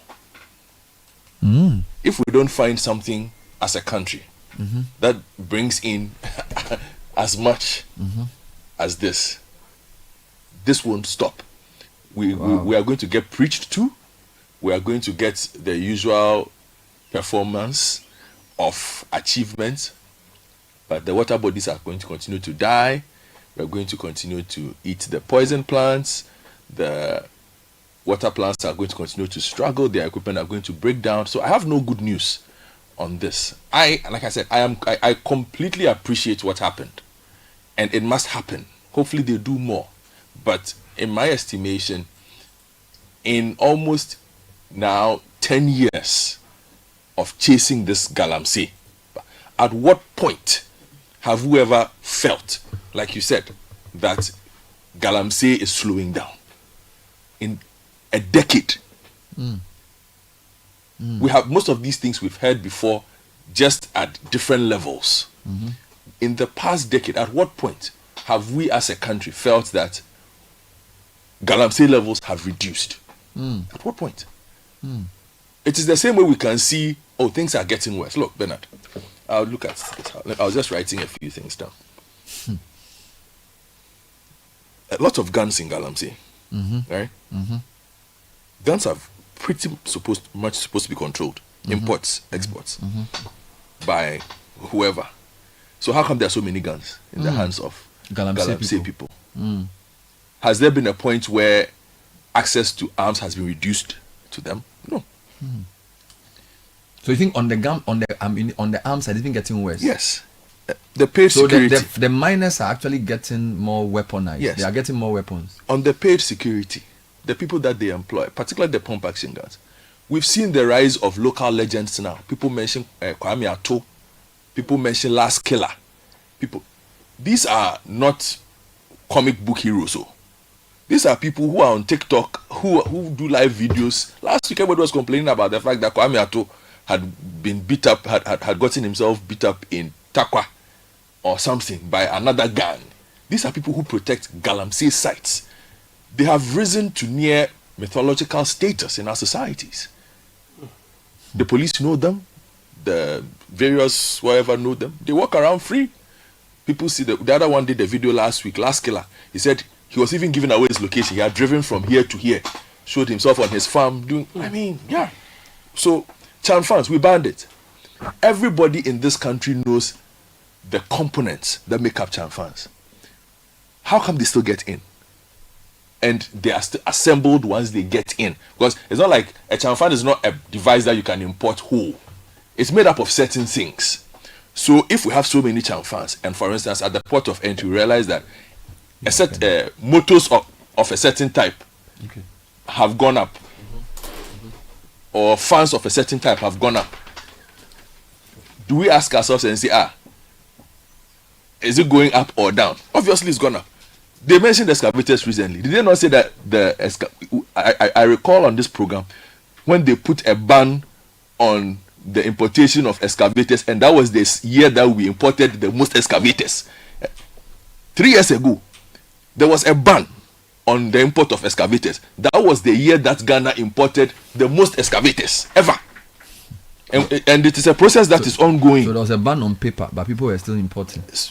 And to the point that the port didn't have enough space to keep the excavators, that they had to move the excavators, according to the transport minister, to a site near wherever it was. And that became a problem. Yeah. And I'm outlining certain things for you to know why I say nothing is going to happen, because I'm talking to you about things that people actually have the ability to control. But it doesn't look like anybody's controlling anything. The substances that are used, we've mentioned mercury, a highly controlled substance. You in most civilized countries, you cannot purchase mercury of a certain volume without raising eyebrows. Now, people have shifted from mercury to cyanide, which is even more of a controlled substance. So how are these illegal miners gaining access to one of the most controlled substances on planet Earth and the volumes that they are getting it without somebody saying, if you go and buy X volume of cyanide from Benadable Industries, Benadable Industries is supposed to ask you, one, where are you taking it? What are you using it for? And it's supposed to alert a certain chain to say this person came to buy a certain quantum of cyanide. Just note it. I've mentioned excavators. They're buying and selling, they are on it. So you've mentioned weapons, you've mentioned excavators, you've mentioned the chemicals. The rise of the paid security, the gangs, controlled substances, the components used for chamfans. So you put all this together and the question still arises. We are still worried. We are still asking the question, why no kingpin has been arrested? No kingpin is going to get arrested. Nobody. We've been, again, Aisha Juan was made the face of illegal money in this country. And I kept telling you that. What kind of dent was made in illegal mining when Aisha Juan was jailed? Perhaps zero. Perhaps zero. So we are waiting for the law to be repealed, the courts to speed up. Hopefully it works. But the most painful part for me is we've seen little conflicts in communities where now there's almost I won't say tacit acceptance. There's an open acceptance that illegal mining means something to the community. So there is resistance even when you go to certain communities now. We've seen the conflicts where communities are burning car tires to prevent security from entering the communities. They are saying if you come here, you will have problems with you. The links to votes and whatnot. Do you think the national? I'm supposed to be hopeful. Do you think the National Security Council needs to explain to us why they are advising the president not to do state of emergency? Because from what you've said to me, weapon increase, chemical procurement, excavators coming in by the millions, local protectors of Galamsey, very popular. It will be useful to see or hear those who are advising the president against a state of emergency why they think it's not the way to go. Bernard, let me take Sky's comment briefly before I take it. I know. Give me 2 seconds. I'm not hopeful. That's so you've lost hope. Oh, Bernard, Galamsey won't stop. Won't stop. No, won't stop. Hey, won't stop. That's a very heavy thing to say. Stop, Bernard. Won't stop. Are you no? I don't think you've lost hope. Sky, you think we can put more fire? Yeah, I think that it is the president who is failing us. And I say so with all the respect I can command for the president. But regrettably, I don't think that he's done any job worthy of celebrating. We were critical of Nana Addo Dankwa Akufo-Addo because we felt that he had not done enough. Since, he felt his party was losing grounds in the constituencies affected by Galamsey and therefore decided to step back after the initial, major fight that we saw.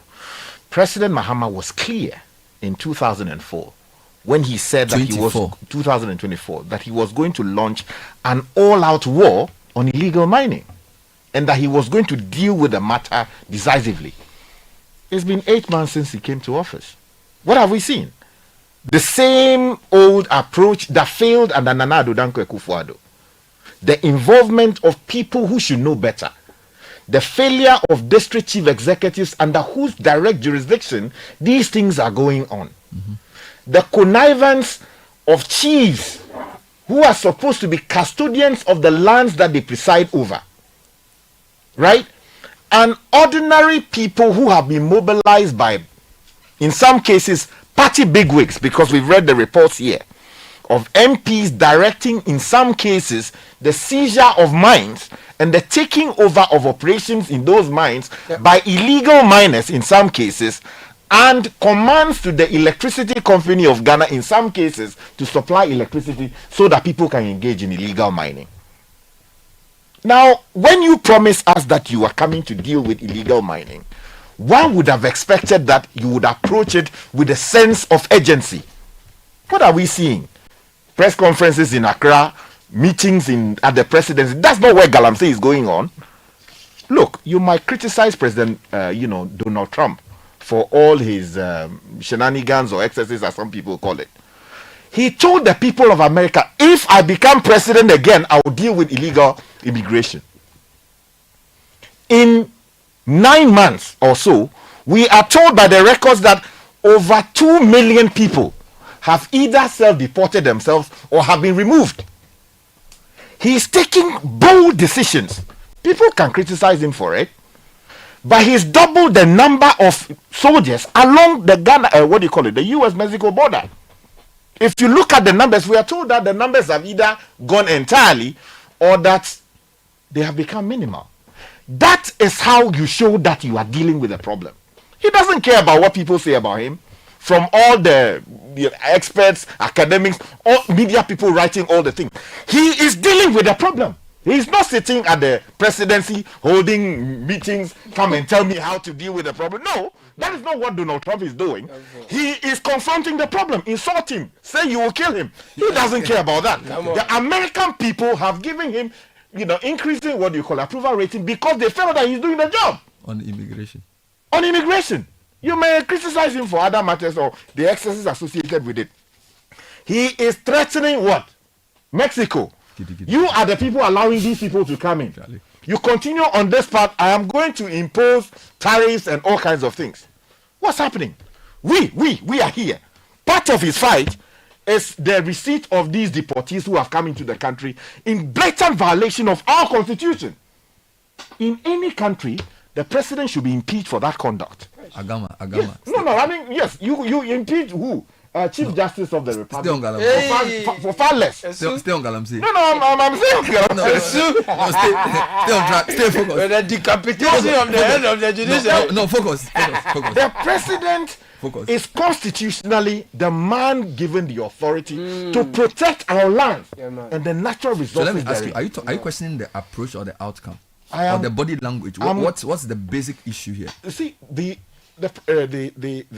problem has gotten to a state where it threatens the lives of citizens, the health, our collective and individual being as a people is threatened.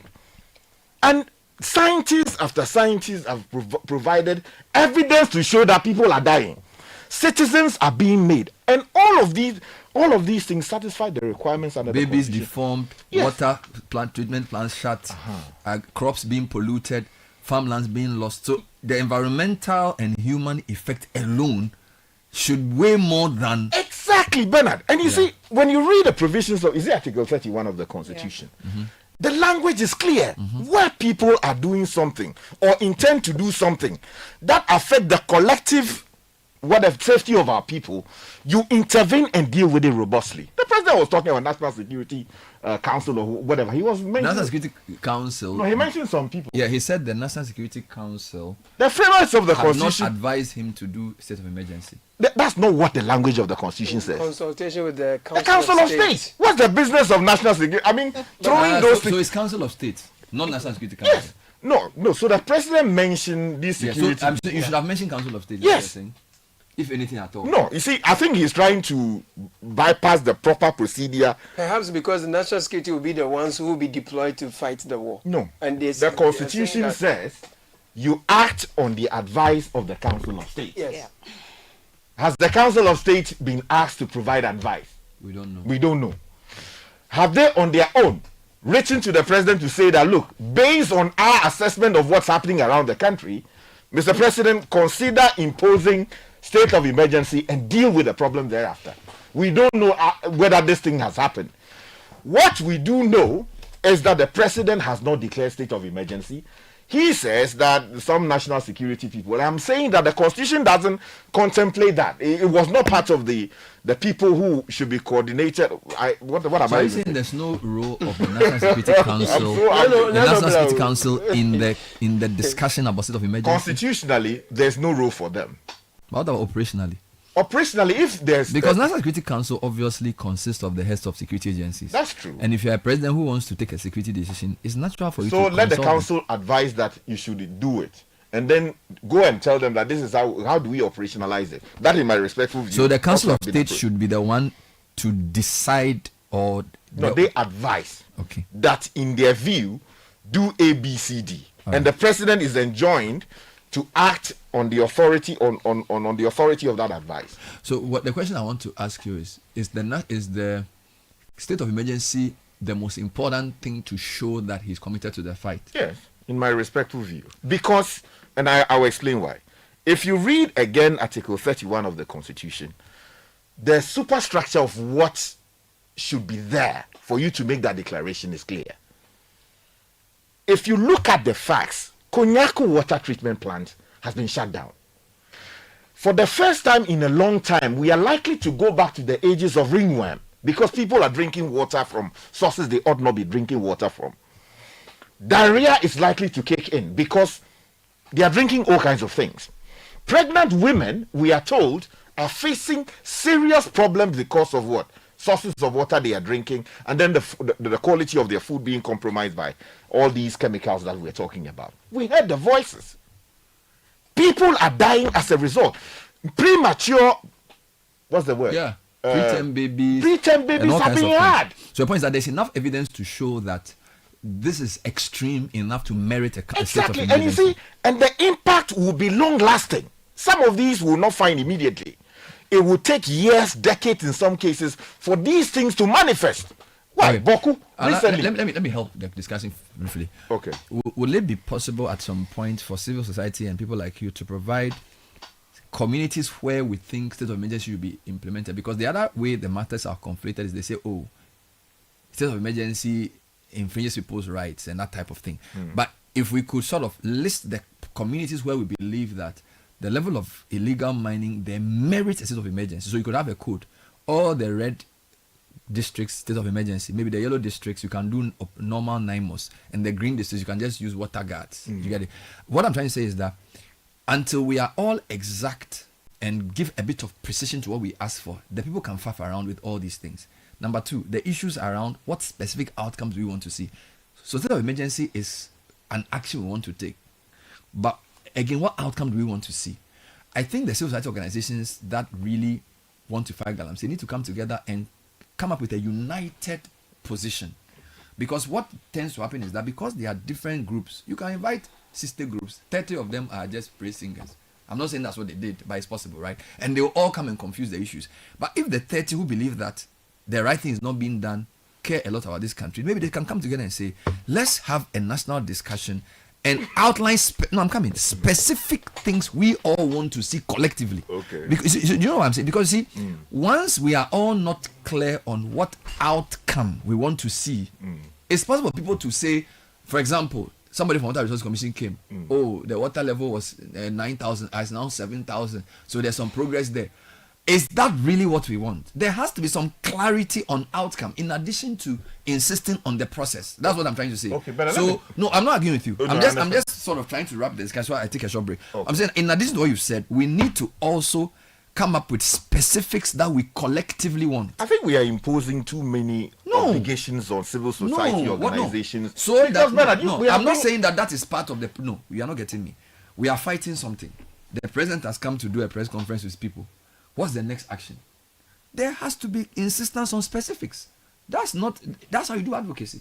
That's not imposing anything. If you are going to sustain a fight, there are certain things you have to do to coordinate the fight. Bernard, that's what I'm saying. Bernard, you see, the man who is supposed to be fighting the matter has set up gold board. They did that with this part, didn't they? Yes. Set up gold board. We are now being told that the institution gold board is buying, allegedly, gold from these illegal sources.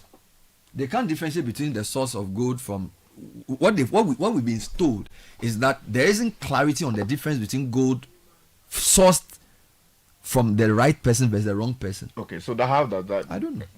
You see, so you see, you have set up an institution which is supposed to buy gold, right? Yeah. That gold and sanitize the small scale gold sector. Exactly. But we are told, allegedly by people who know better, that institution is buying gold that they should not be buying, right? How are you going to fight Galamsey? And the money we are making is to cushion the economy. You can use that institution to fight it. So why are they not doing it? That's the question. But you see, I think that we have to be clear. Nobody should take over the president's job and do it for him. That is not why we elected him. We elected him to fix a mess created by Nana Addo Dankwa Akufo-Addo and his people when they failed to deal with the problem. We don't need press conferences. We don't need meetings with civil society at the presidency to tell us how bad the problem is. You and I, when we see a reduction in the level of illegal money, we will know it. Thank you. I'll take a short break. This is the City Breakfast Show. Stay with us. Champions are made in the grind, in the quiet, in the storms that test their roots. But once a year, the champions gather, not to compete, but to ignite, to refuel, to rise higher. The arena is charged and the heavens move. Now, the wait is over. Happening this October 16th to 19th, when Champions Gather comes off at the KICC Dominion Center, off the Spintex Road, Accra. Thursday and Friday at 6:30 p.m. Saturday at 10 a.m. Sunday at 8 a.m. The theme, Rooted. Come and experience the dynamic and powerful ministry of Pastor Matthew Ashimolowo, Reverend Steve Mensah. Got teens and kids? We've got them covered. There will be homework support, PJ Movie Night, and Super Sunday Fun. Free transport from Coca-Cola Roundabout. When Champions Gather 2025. Thursday, 16th October to Sunday, 19th October. Be there. Come with your family. Be rooted. Be unstoppable. Be fruitful. Hey, so what goes into building quality structures? I mean, literally, what goes into it? Wujaf, you don't want to be sitting here somewhere worrying whether or not you did a really good job. It's a very simple equation. If there's no diamond cement in the mix, massa, forget it. Don't start cry. Menye, diamond cement has been providing builders, block makers, and construction companies that peace of mind for years. Diamond cement is 42.5 R grade cement, unbeatable quality made right here in Ghana. And because we have your pocket in mind, we provide 32.5 R grade so that everybody getting on. No long talk, Jack. If there's no diamond cement in the mix, don't start. Locate Diamond Cement Ghana Limited nationwide with factories in Aflao, Takrade, and Buipe, or call 0244-313-368 or 0540-111-978 or 0202-021-175. Diamond Cement, still as hard as a diamond. If you know these sounds, you didn't just live through the 90s. You lived the experience. Back then, connection took minutes. Today, it takes a blink. You express yourself with memes. You hold video calls across continents. You say hey to an AI who responds, "Hello, Kwame." You order rides, dinner, and dreams all from the palm of your hand. A lot has changed, so have we. For over 3 decades, EcoBank has evolved with you, leading digital banking in Ghana and across 33 African countries, pioneering solutions built around how you live, move, and dream today. From our express points to EcoBank Pay, online banking, and the mobile app, we are where you are. Here for today, ready for tomorrow. Now, that's change. Powered by EcoBank. EcoBank, a better way to bank your way. EcoBank, the Pan-African Bank. Wake up, have a great day, yeah. With nourishing cowbell premium milk and cowbell Vita Rich, nourishment for you.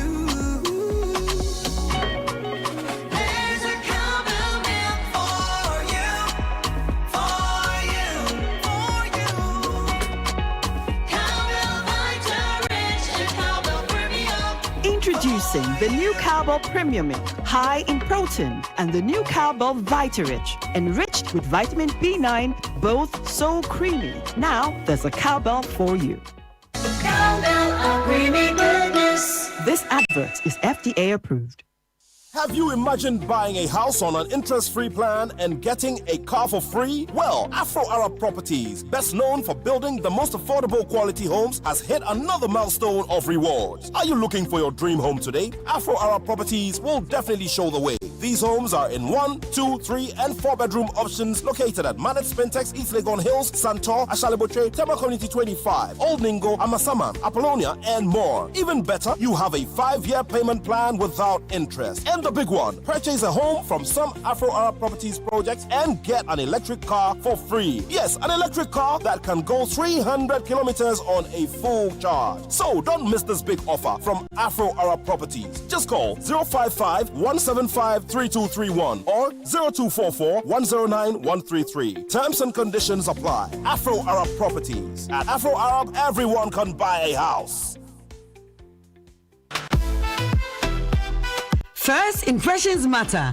Make yours unforgettable with the irresistible scent of Princess Body Mist and Roll-On. Designed for every lady who wants to leave a lasting impression wherever she goes. And for our gentlemen, there is Style Up Perfume and Roll-On. Elevate your presence with a confident, masculine fragrance that keeps you dry and fresh all day. Because your fragrance should speak before you do, use Princess Body Mist and Roll-On and Style Up Perfume and Roll-On. Your daily essentials for smelling good from dawn till dusk. Princess and Style Up. Smell good and feel great together. The GC brand. It's all about you. This advert is FDA approved. Join the conversation on the Citi Breakfast Show on Facebook at facebook.com/Citi97.3, Twitter at twitter.com/Citi973, and Instagram at instagram.com/Citi973 with the hashtag CitiCBS. The Citi Breakfast Show. Rise above the noise.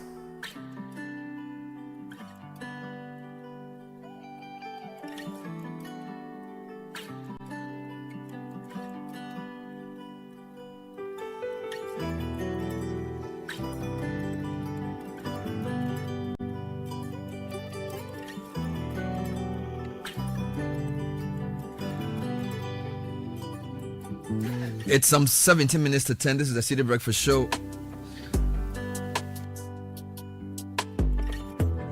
Now, we'll be talking about HPV shortly. Caleb will do 2 quick announcements for us before we jump into those. Please, if you want a British degree at a fraction of the cost, looking for a vibrant student experience in a community that builds your confidence and equips you with real-world employability skills, you enjoy all these and more with scholarships available to support your academic journey at Lancaster University, Ghana. You'll be taught by expert faculty trained to UK standards right here on our campus in Ghana. www.lancaster.edu.gh is where to visit. Email us admissions@lancaster.edu.gh. 0248656274 is the number to call. Lancaster University, Ghana, the only British university campus in West Africa. So if you're building big, Vaneado is ready to build with you. From high-end apartments to office blocks, hotels, private homes, Vaneado is the trusted name for premium finishes at project-friendly prices. We supply luxury bathrooms, Scavolini kitchens, and tiles that combine international quality with unbeatable value, perfect for architects, contractors, developers, and interior designers. The best part, Vaneado offers bulk deals, special project pricing, tailored packages to suit every skill. We don't just supply, we partner with you to deliver excellence on time and on budget. Call us on 055 000 00031 or 0244 380293. Visit us, Vaneado showroom on the Ring Road opposite Laponi Junction. Vaneado, powering bold projects. We're calling all future brides, grooms, and hopeless romantics. If you're ready to say I do to the wedding and lifestyle fair of your dreams, then don't miss Marry Me at Marriott, the ultimate love fair happening at the Accra Marriott Hotel on the 11th and 12th of October in fabulous partnership with White Chalk International. Think glitz, glamour, and a sprinkle of fairy dust from our stunning ballrooms, serene garden spaces, dazzling decor, top-tier vendors, exclusive wedding and event packages, bridal fashion, sweet surprises. Whether you're planning a grand celebration or an intimate affair, this is where wedding magic begins. Enjoy curated experiences designed to inspire at the Marry Me at Marriott Wedding Fair, the premier wedding and lifestyle experience. Don't forget the dates are 11th and 12th October 2025 at Accra Marriott Hotel. Accra Marriott Hotel, wonderful hospitality always. So we have in studio the Municipal Health Director for Ladade Kotopon, Dr. Karen Ajiman Prempe, to talk to us about HPV vaccination program that is being rolled out. Is it this week or next week? Yeah, good to see you, Doc. Dr. Karen Ajiman Prempe. Welcome.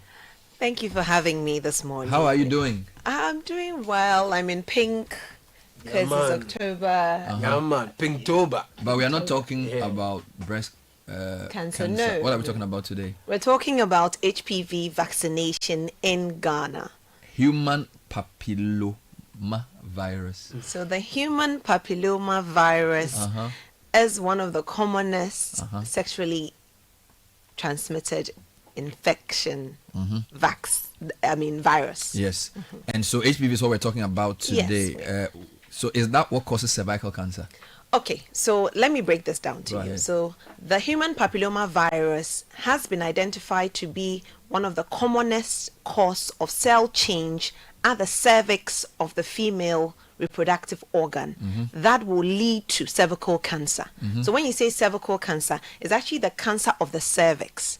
Where is the cervix? The cervix is the opening of the womb. So it's the door of the womb when you come from the uterus, or even when you're coming through the vagina. So basically, when a form of cancer affects the cervix, then it's termed cervical cancer. Now we roll back. HPV is the commonest cause of the cell change. Cancer is actually abnormal cell change of the tissue that will lead to cancer. Obviously, our cells keep dividing. And exactly. And when there's abnormality in the cell change, then we see that it's out of control and it's cancer.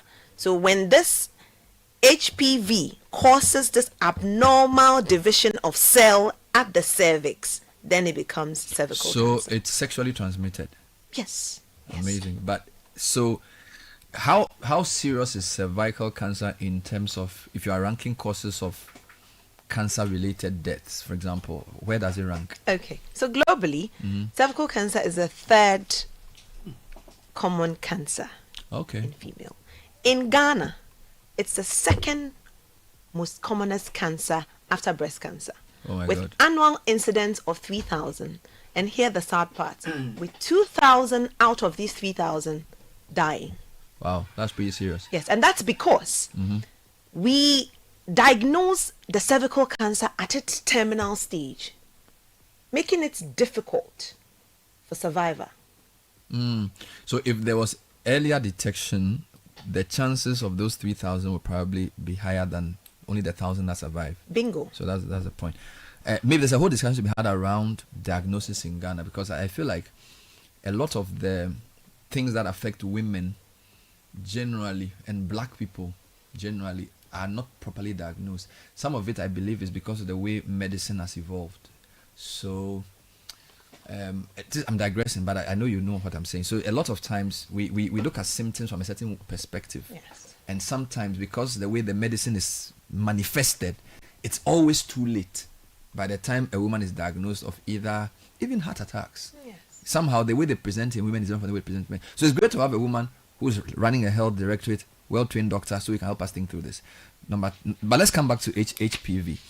So you're using, is there a vaccine for this? And why is the vaccination part of the solution package? Okay, so what we are trying to do is that we're trying to, nip it in the bud. Yeah. Basically, trying to get what is causing the cell change not to happen. How do we do that?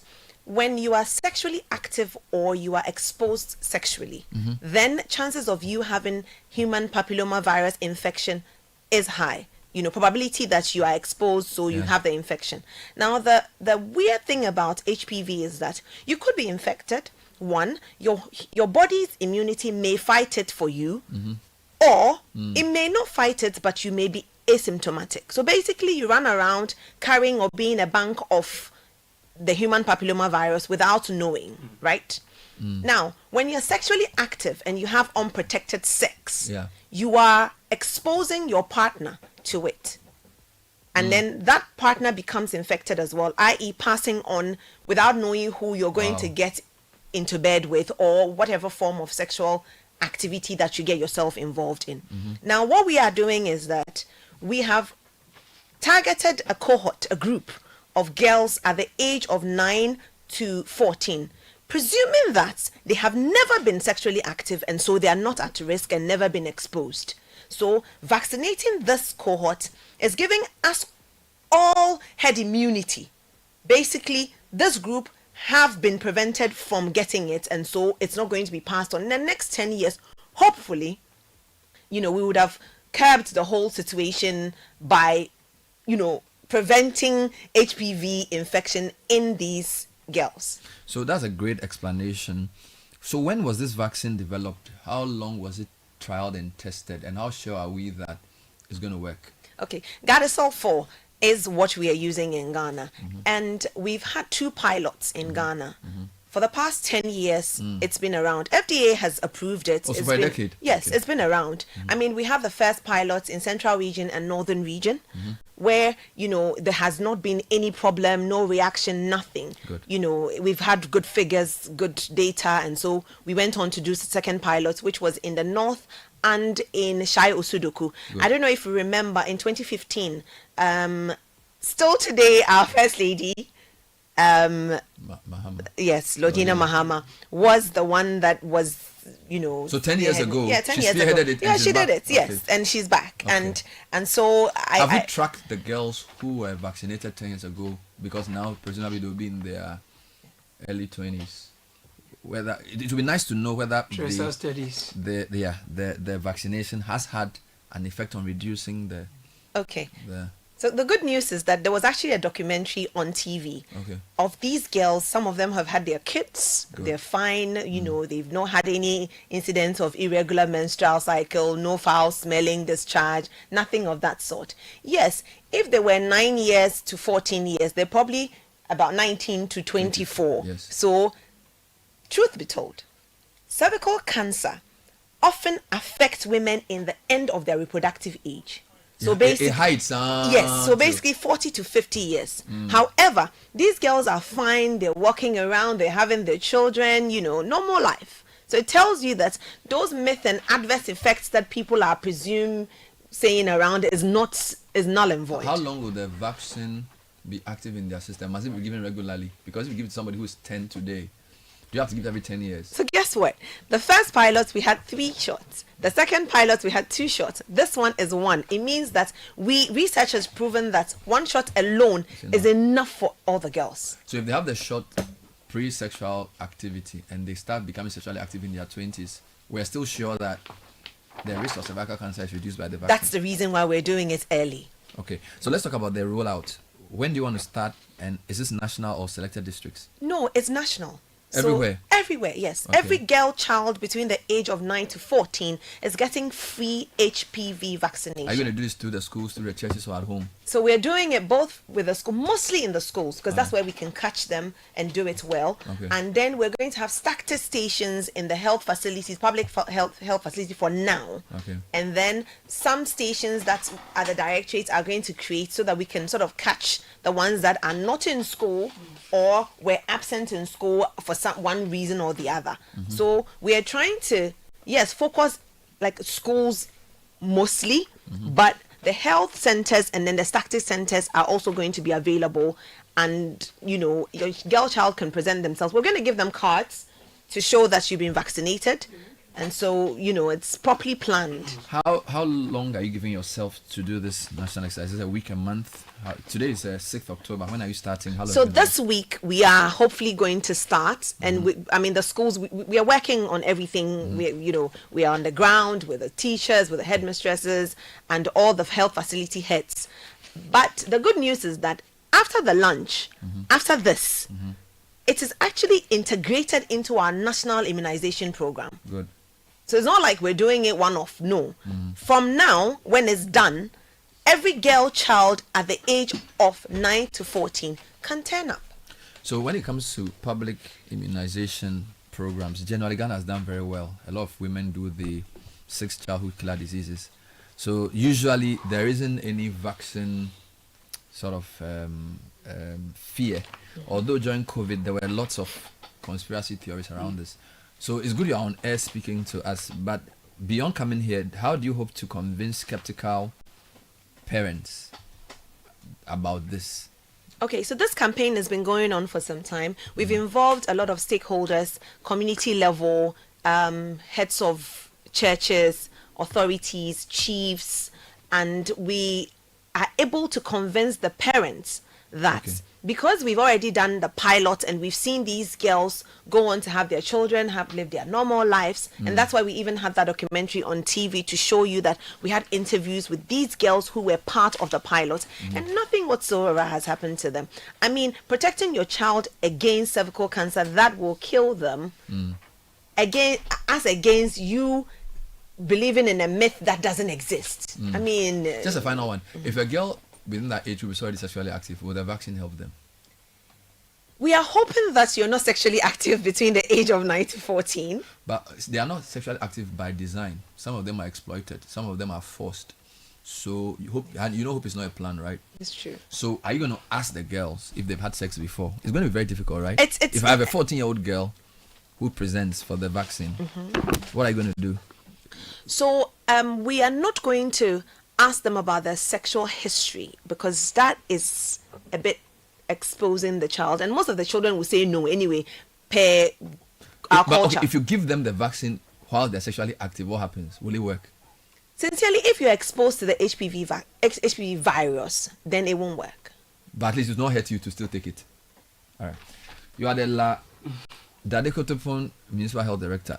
I will invite you again to discuss general health issues. Sure, no problem. But thank you for speaking to us, Dr. Is it Karen? Karen Ajuman Prempe. But I saw with a C. I know. Hey. My father is Ashanti, so maybe that's his way of... I want to differentiate it there. I am the opposite.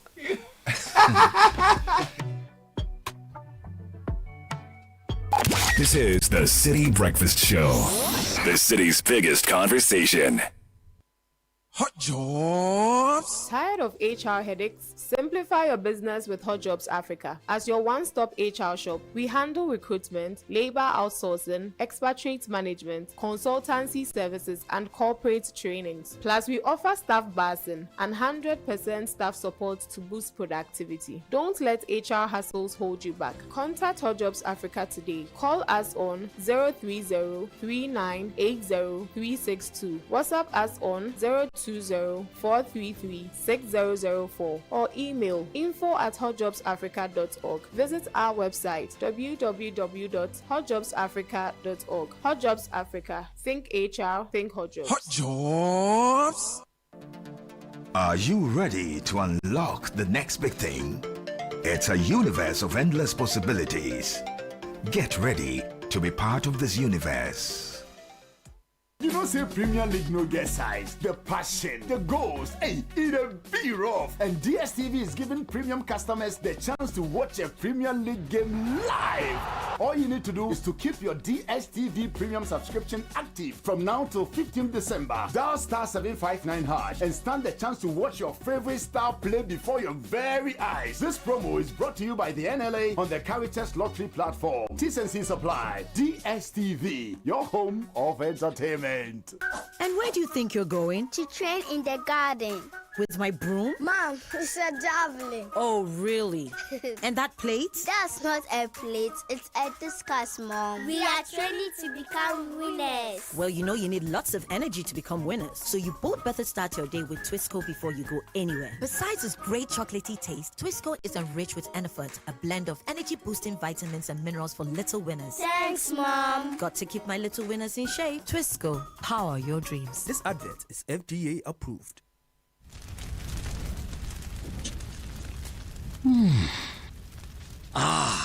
Somebody's burning something.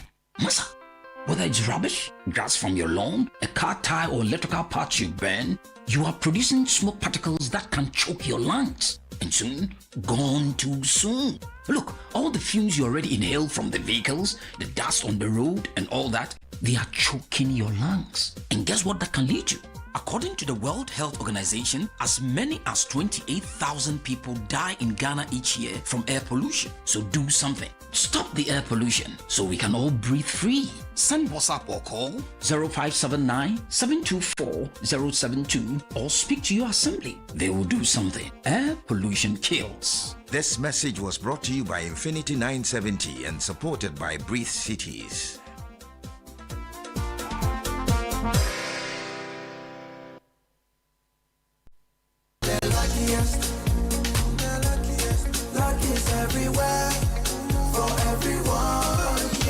This year is going to be sweet. I don't just feel it, I know it, because the Luckiest Season 3 is back.